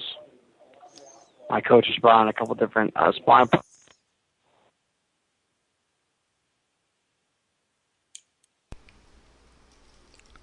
Did we lose KJ? I think so. Oh, no. I'm not sure if did we lose him. It's tough in the casino, man. You know how that goes with the cell phone in the casino sometimes. Yep. Okay, so what we're going to do right now is we're just going to call him back. No big deal. But yeah, it's like I was saying, it's really interesting with the sparring partners and things like that. We'll see if we can't get him back on the line so he can finish what he was saying. But yeah. KJ, are you there? Yeah, I'm here. All right. Sorry, man. I guess we lost you. I don't know if that was on your end or ours, but regardless, we got you back on, so we're good, and we're live on the air. Yeah, no worries, man. Yeah, like I was saying about the sparring. Were you talking about the sparring? Yeah, just kind of take us through a little bit of the guys that have kind of helped you through this period, with dealing with the injuries and obviously helping you get ready for your UFC debut. Yeah, no, just like I was saying, just traveling, getting the right sparring partners, and it's really helped out to get a good look, so I'm prepared when I get in there Saturday night. Is there, obviously this division, 155 is just so stacked with talent. Really, it's kind of log jammed at the moment. Really, there's so many top contenders. There's even guys on the outside looking in from other organizations that want to fight for the title. Is that kind of?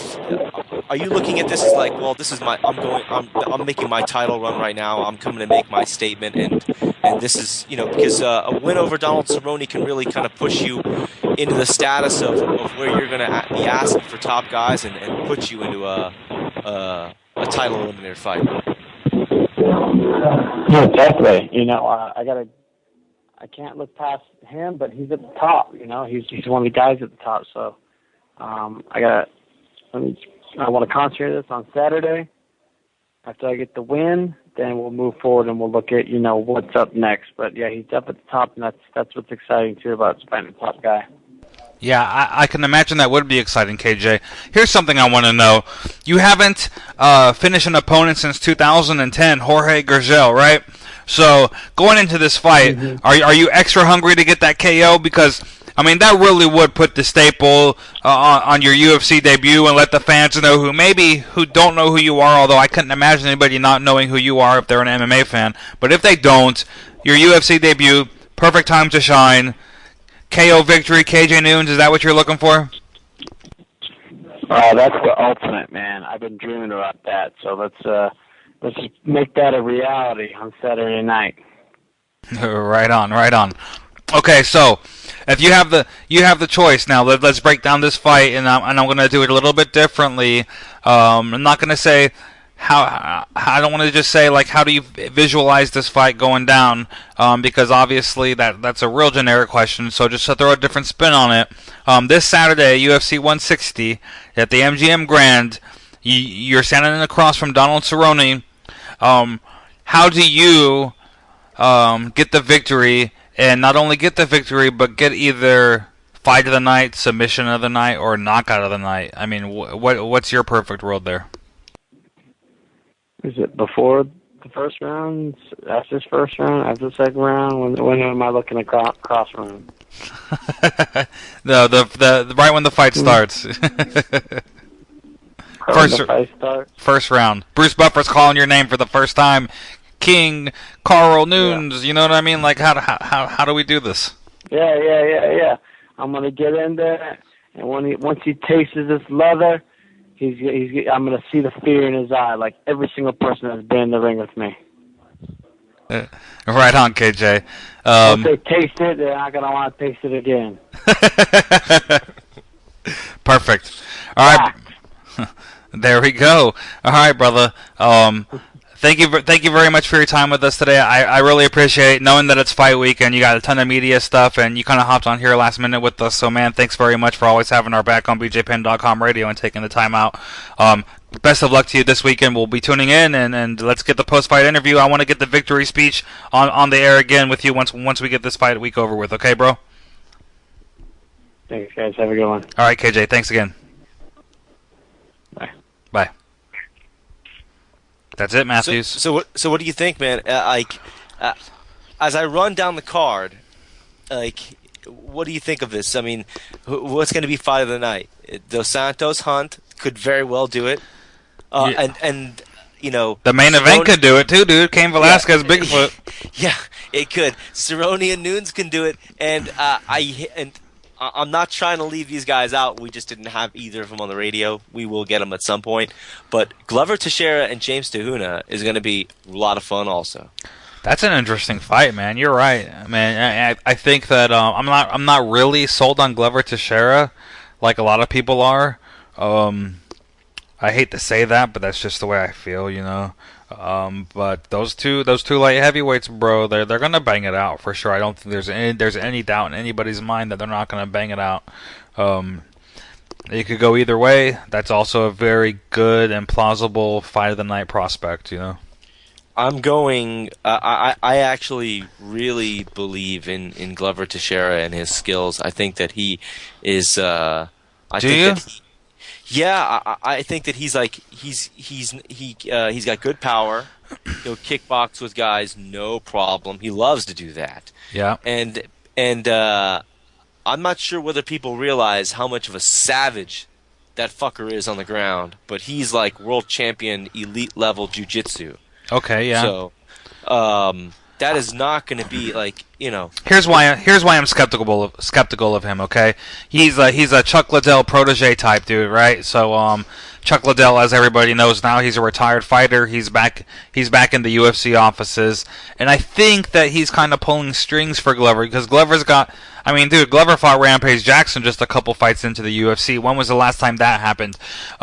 He gets favorable matchups, and I think that for me, he still has a lot to prove, man. And I'm not a hater by any means, you know what I mean? But until even this fight with Tahuna, man, if he goes out there and beats him in the first round, I'm gonna be like, so what? That's just the way I feel. I think that he's making all the right moves. Victory over Rampage is big. This will be a good win. Also, if he pulls it off, Tahuna's obviously very capable, so I'm not counting anybody out. I think he's kind of grooming himself the right way. He's training down an American Top Team, so he's obviously exploring, and getting different looks. That's real big for a fighter that's kind of growing in that division. Right. And I think a couple more fights, and we're going to see where he's at. But the big issue with Glover is that he's so tight with a lot of the guys that are at the top of the division. He's friendly with a lot of people, and you know how that works out when you're wanting to fight people. and there's a lot of money on the line or a belt on the line, especially in the UFC, you end up having to fight people and you're friends with and things like that. And I think that's going to be interesting when he has to, because a lot of those guys, I think he was using Lyoto Machida as a sparring partner, and that's a top 205 pounder. Yeah, those dudes aren't going to fight. But you're right. That 205-pound division. With this win, if he's able to get past Tahuna, which let's say he likely is, then he definitely needs a top 5, maybe top 3 guy, and let's really test this guy out. Who do you put him in there with? Let's just say that. And there's obviously I don't think there's any other 205ers on the card that are of that much relevance really that would be looking to fight Glover. But assuming Glover wins, who do you have him fight?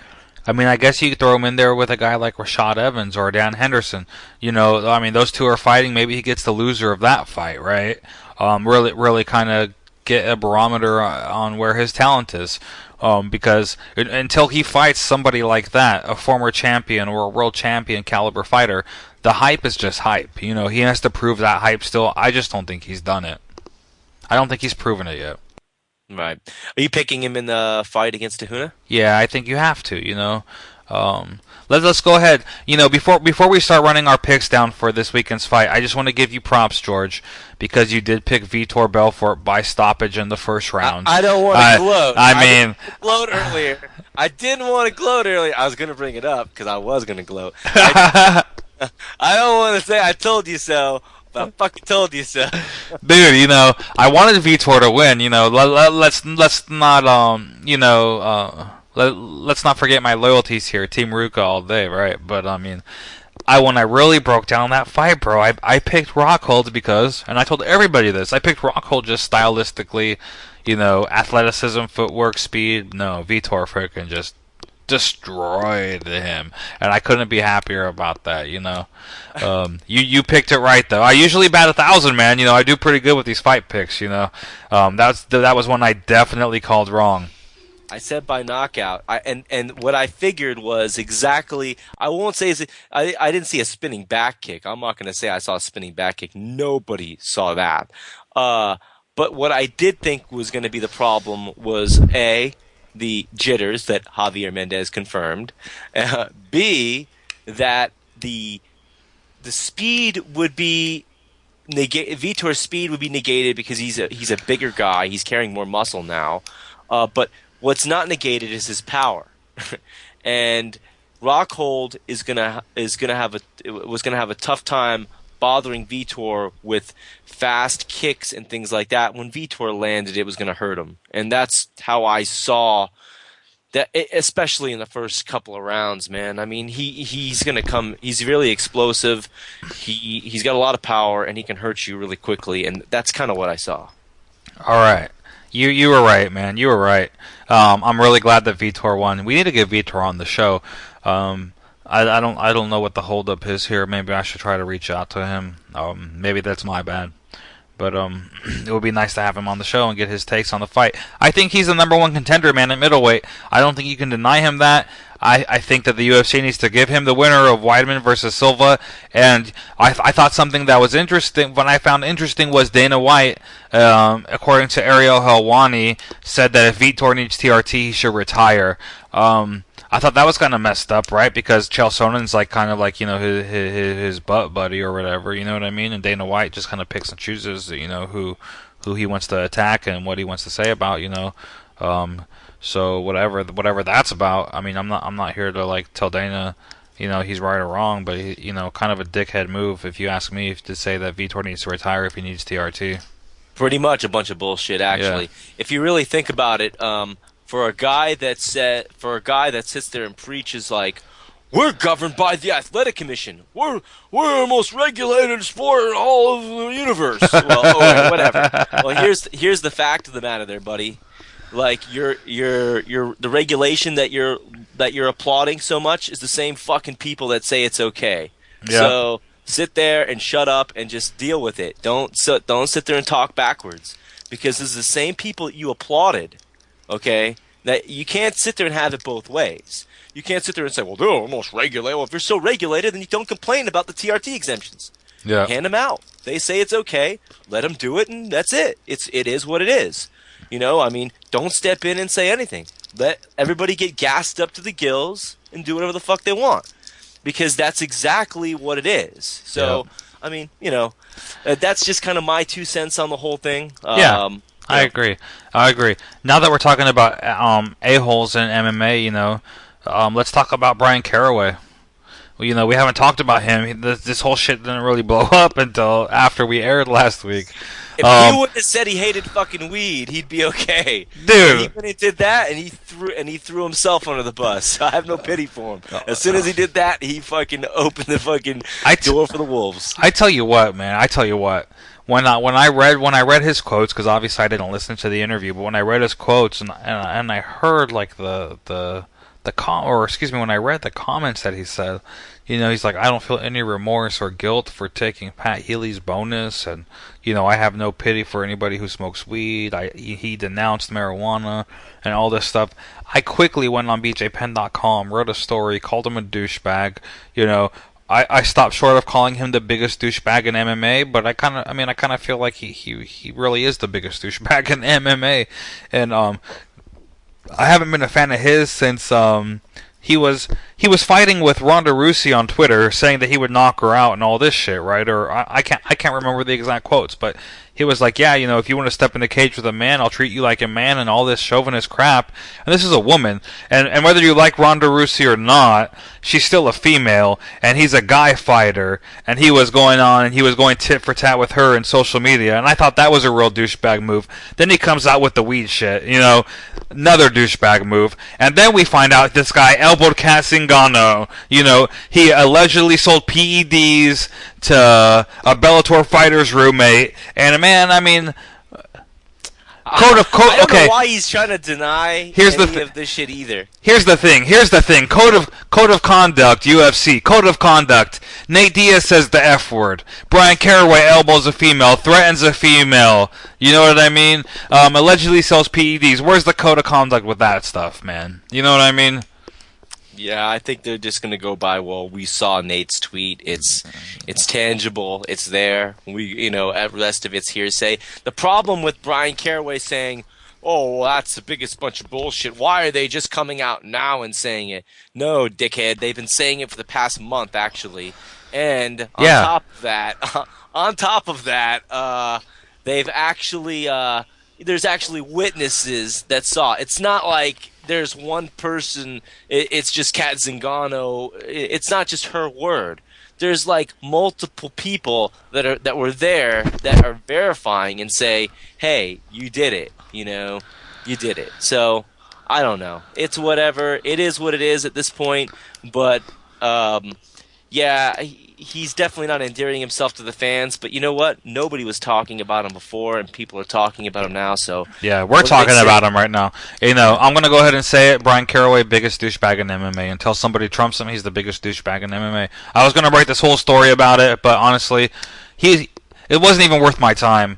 I mean, we got so much stuff going on over at BJPenn.com. I wanted to really sit down and get the wheels turning on the keyboard and put it out there, but you know, other stuff took precedent, you know, and that's the way it is. But for sure, biggest D-bag in MMA, Brian Caraway. Misha Tate, you might want to get your man in check, girl, because that dude's a fucking retard. No, I don't want to say retard in like a politically incorrect way. What I mean to say was like, you know, just mentally like stupid. You meant that in the most politically correct way possible. I don't need to be fined and suspended. I want that 130 grand now. Okay, all right. Let's just go. Let's keep going down the card. Kane and Bigfoot. I think we're both going the same direction here. But how do you see it? Okay, yeah. Let's go down this card and then we'll call it the night, man. We got Velasquez versus Silva. It's a rematch. Kane dominated him in the first round. Like Javier Mendez said, that first fight was stopped because of a cut. But I don't think that Bigfoot Silva is going to hurt Mr. Velasquez. I think Kane dominates it for every second of every minute of every round until the fight is either stopped or the judges, announce their scores, and I don't see it any other way. Yeah, Kane too dynamic, too fast. Cardio is going to be too good. This is not going to be Overeem lumbering around the cage, throwing one shot at a time. Not putting pressure on him. Cain Velasquez is going to come 100 miles an hour with a lot of pressure. And there are almost no heavyweights that can deal with the pressure that Cain puts on for 5 rounds. It's almost ungodly. And you know the same stories I do.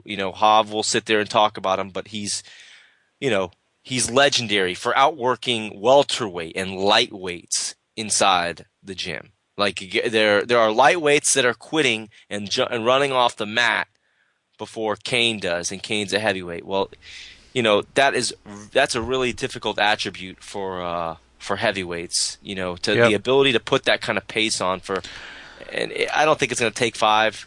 I think that he's going to wilt Bigfoot in 2 rounds. Probably with the amount of pressure he puts on him. 2 rounds. But, okay. Yeah. I go 5-round decision. And the reason why I go 5-round decision is because Bigfoot, he has that monster look, like that Frankenstein look, that pituitary gland look, like this larger than life, huge, gigantic man. And I don't really see him, getting hurt. He was the Elite XC heavyweight champion. He lost to a guy like what? Who did he lose to? Fabricio Verdum. He lost to Cain Velasquez. Outside of that, has he lost to anybody else? I don't think so. He has 2 losses. He's hard to stop. My point is this: he's hard to stop. Outside of a cut, can you knock him out? Can you submit him? I don't think so.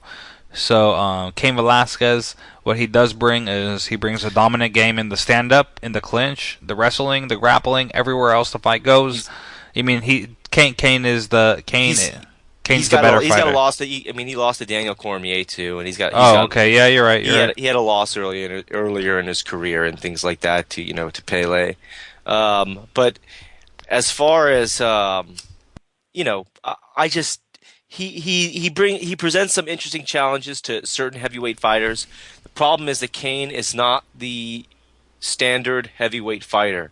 He is an anomaly because, like I said, he has the ability to put like a Frankie Edgar pace on you. Right. It's unheard of in the division. Most guys can't get through it. You saw what happened to Junior, and it's not like Junior's a poorly conditioned athlete. He's right. he's absolutely in phenomenal condition. But Cain wilted him. And I kind of expect the same, except I expect it to be quicker. And it's no knock against Antonio Silva. It's just a style of the fight, So yeah, I'm going Cain Velasquez also. Okay. And, all right, let's do this, George. Before we run down the rest of this card, let's run a little wager, man. Okay. Let's say between you and I, whoever picks the most winners, okay? Mm-hmm. If we pick the same winner, then it's going to come down to round or however it's finished, right? Like you picked Cain by 2nd round, I picked him by decision. Okay, so right there we already have a small variance, right? Okay. The winner. Okay, excuse me. Let's just make it a little bit easier to comprehend. The loser of this wager has to let all the guests go next week. Like, how you always make me let the guests go, like say thanks, man. All right, yeah, dude, thanks for coming on and blah blah blah. If you lose the fight rundown and all our predictions for this week's UFC 160 next week, you have to let all of our guests go. Okay. Deal? Okay, I just want to explain to the audience why I don't normally do this. And the only reason why I don't normally do this part, and nobody can obviously see this, but I will tell you this, since you're not behind the scenes, it is because I am not the one that is controlling the phone. So it is much easier for the person who has control over the phone call to end and start the calls. That is why that's exactly why I do it. If you want to make that the bet, though, That's no problem. I'll do Yeah, that. we'll do that. Okay, that's the bet. Okay, so we got Velasquez versus Silva down. Let's run through this real quick, and then we'll cut out. We'll let the show ride out. JDS versus Hunt. Who you got? I'm going Dos Santos. I'm going Dos Santos too. I'm going Dos Santos by knockout round 2. Yeah, I'm going TKO. TKO round. Yeah, I was going TKO round 2 also. Well, we can agree, dude. I mean, there's okay. I mean, that's kind of. I think that Hunt will make it. I think that it's going to be. He'll survive the first round. I think it's going to be overwhelming, but I don't know about the second round. So. Somebody's getting tagged up in the face. That's all I know.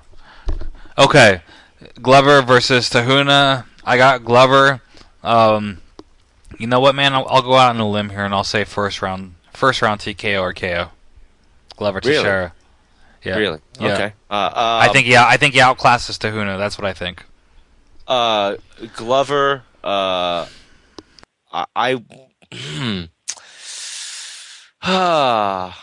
TKO on the ground. Second round. Okay. Next up on the docket is Maynard versus Grant. And now, while no disrespect for either of these guys, I think that Maynard is just a notch above TJ Grant. I pick Gray Maynard decision. Yeah, I agree. Gray Maynard 3-round decision. I can't pick a finish. I just don't think that TJ Grant's going to be able to. I think that Gray's got a stifling style for him, and Gray is not really a finisher. So yeah, 3-round decision for Gray. Yeah, for the record though, if I was a fanboy, I'd be rooting for TJ all day. Okay, but I'm not. If I'm going analytic, who I think is actually going to win, Gray Maynard, unanimous decision, 3 rounds to none for him. Okay, next fight, Donald Cerrone and KJ Nunes. I am going to go probably something opposite you, George, right now. I'm going to say KJ follows his Strikeforce peers, shocks the world, pulls the upset, beats Donald Cerrone. And I'm going to say he beats him by decision, but we'll look at 2 fighters, and one's going to look beat up, and one is going to look like he hasn't been in the fight, and the one that's going to look beat up is going to be Donald Cerrone. Okay, I'm going Cerrone, and I think that it will be a 3-round decision. It'll be an awesome 3-round fight, but it's going to be a 3-round decision. And yeah, I think that octagon jitters are going to be there. So I'm picking Cerrone. Okay, so there we go. There's our one variance right there. That could be the equalizer in our little wager. Pyle versus Story. That's an interesting fight, right? I think Story brings that really aggressive style. He's a strong, kind of pit bull type of dude. You know what I mean? But I don't think he's really been on the greatest tear lately. I pick Mike Pyle by decision. I guess that's probably a safe guess, but I think that experience and Octagon IQ get Mike Pyle through this fight and get his hand raised at the end of the night. Oh man, this is a tough one to pick. This is a tough fight. I think kind of both guys are in similar places. When I look at it style-wise, I think that Rick Story has enough to edge out a decision, and I don't know what kind of fight he's going to turn it into, but I'm going Rick Story 3-round decision, and I'm simply basing that on what's been going on in both their careers recently. But yeah, Rick Story 3-round decision. Okay, you're going for Story, and it's an interesting fight, logically. Okay, if somebody was to tell me, like, right off the top, right now, who do you pick, Story or Pyle? I would say Story, okay? Like, I feel you on all that. But, I think that intelligence weighs in. I'll tell you this, man. There's this guy, when I was living in Atlanta, Georgia, okay? His name is Alan Fifecoat, alright? Now, Alan Fifecoat is like this little juice head who like shoots up steroids, and he's like this little Mack truck. Okay, tough guy too. Like loves to fight. Pretty much is like the Street Fighter type where he goes out there and he's like kind of like a bully type of dude. You know what I mean? But dude, he's dumb as a box of rocks. Okay, like tough, strong, athletic, heart, intelligence, none. Doesn't exist. And for some reason, man, and I'm not knocking Rick's story, but I just always see Alan Fivecoat in Rick's story. Kind of like the dumb jock syndrome. And I think that what's going to pull Mike through is, like I said, experience and octagon IQ. So we have two variances now, George. We're going opposite on two fights. That's good. Next fight up, Dennis Bermudez and Max Holloway. Max Holloway is he's a Cesar Gracie fighter, right? I believe he trains out of Hawaii with our good friend, columnist on BJPen.com, Lynn Mitchell. He's a good fighter. Dennis Bermudez, I thought he was going to win his season of The Ultimate Fighter. I think that his style is very tough to beat for anybody, and I picked Bermudez over our BJPen.com friend Max Holloway. Being not biased here right now, I'm just purely speaking from analytics. I hope Holloway can pull out the W, but if I have to break it down, Bermudez takes it, and I don't even think it's a real fight. I think that Dennis Bermudez takes it easily. Yeah, I'm going Bermudez also. I think that a little more well-rounded. I think that he's got a little bit better opposition. I think he's fought some tougher fighters also. So yeah, I'm going Bermudez. Okay. Next fight we're gonna call. I'm gonna skip over the Smith versus Whitaker because I don't really know much about either one of those guys. I guess Smith, he won the Ultimate Fighter, right? But I mean, whatever. Do you want to call that fight? Because I don't care if I have to call it just off kind of like guessing because I don't really know Whitaker. I just say Smith because.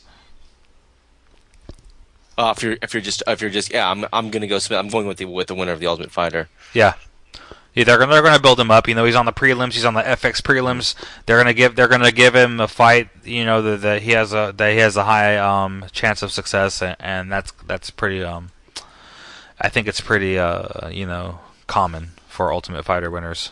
So next fight, this is a big fight, and I think it should be higher on the docket because how do they put a top 10 lightweight in Nurmagomedov on the preliminary card? I guess because the main card is so freaking stacked, right? Where else do you put him?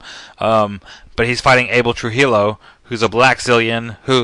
Trujillo looks scary to me, man. I don't know if I was standing in a bar and somebody told me to fight either Khabib or Trujillo, you know who I would pick? I would pick Khabib. If I was like, okay, if I have to fight one of these two guys, I wouldn't be picking Trujillo. Because of that fact, the intimidation factor. I know Khabib is very highly touted, but I also saw what Trujillo did in his UFC debut, and the camp that he runs with, and everything that he brings to the table. I think it's a bad matchup for Nurmagomedov, and I'm going to pick Abel. I'm going Nurmagomedov. Nurmagomedov, I think that he's got such good lightweights on a regular basis to deal with. Guys like Maynard and Josh Thompson there.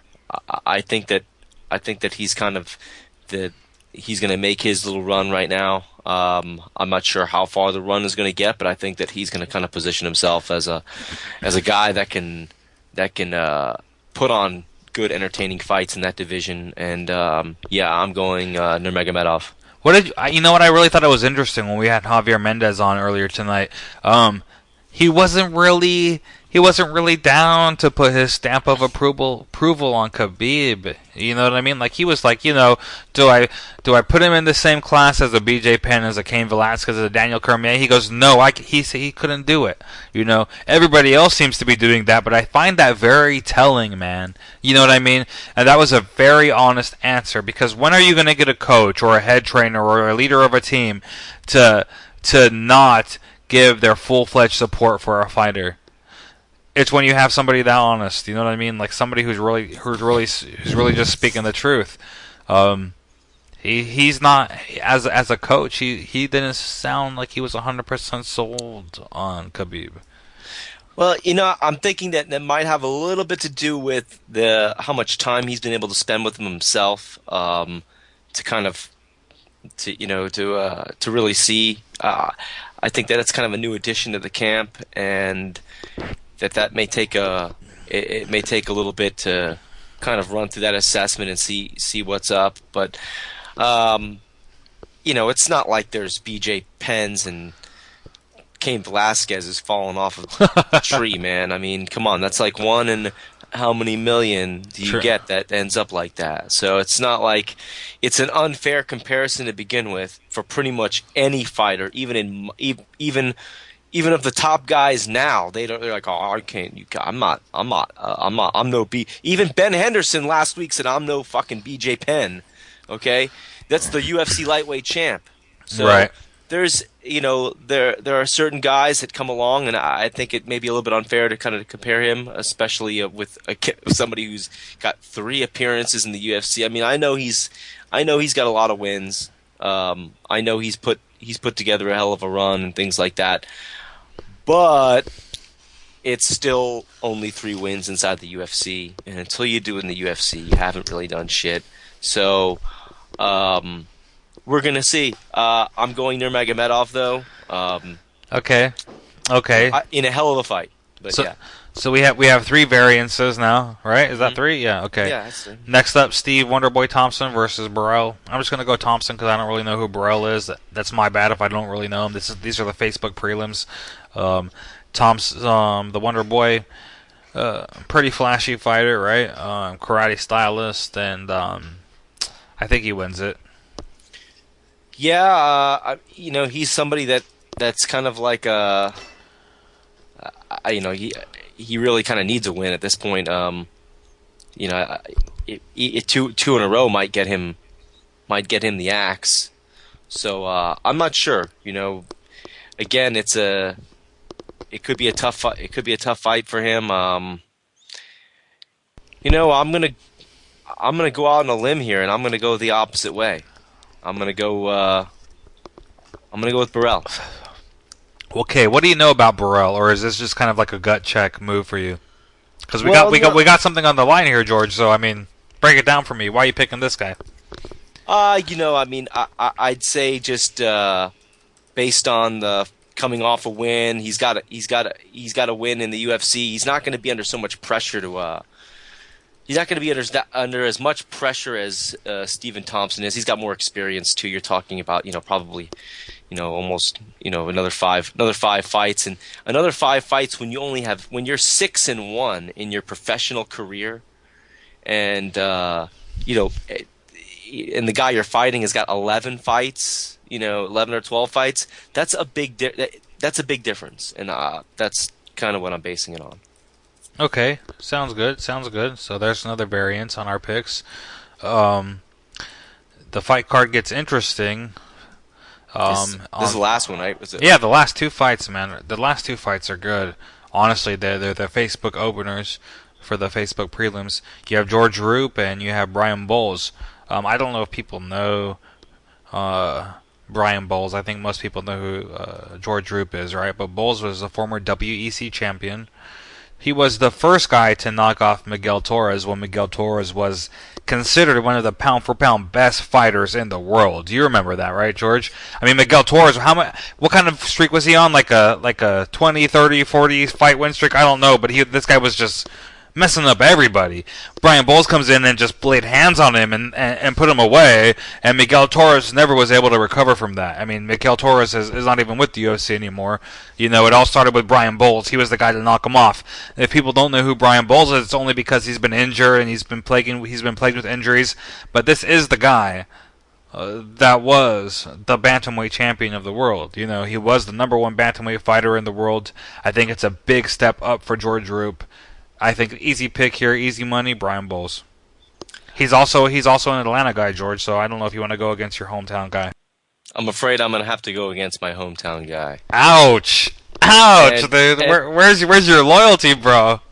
I know, I'm terrible, aren't I?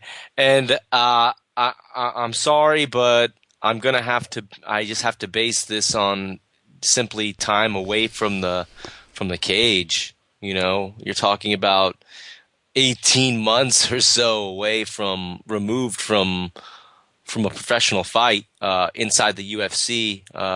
George Roop, and his last performance was a submission loss. So he's kind of in this position where he his last fight in the octagon was a loss, and it was 18 months ago. That's a lot of time to step away. Roop has been active. He's fought guys like Hatsu Hioki, Cub Swanson, and people like that. Mark Hominick. And these are fights that, again, he came out on the losing end, but the Hioki fight was close. He came off a win off Ruben Duran at the St. Pierre and Diaz card. So we'll see. But yeah, I'm going with Roop just simply based on the time away from the cage. Okay, I find that very interesting. Roop is good, Well, the thing about George Roop is he's an entertainer. He's a scrappy fighter. He puts it all out there, win or lose. I think I don't really recall a George Roop fight that was very boring or where this guy just kind of gave up. I don't think he gives up. He fights and he fights and he fights on. I just picked Bowles because of his history. I think the guy deserves that respect, and unlike you, I'll go for my hometown guy, dude. You know what I'm saying? Okay. No problem. Okay, last fight.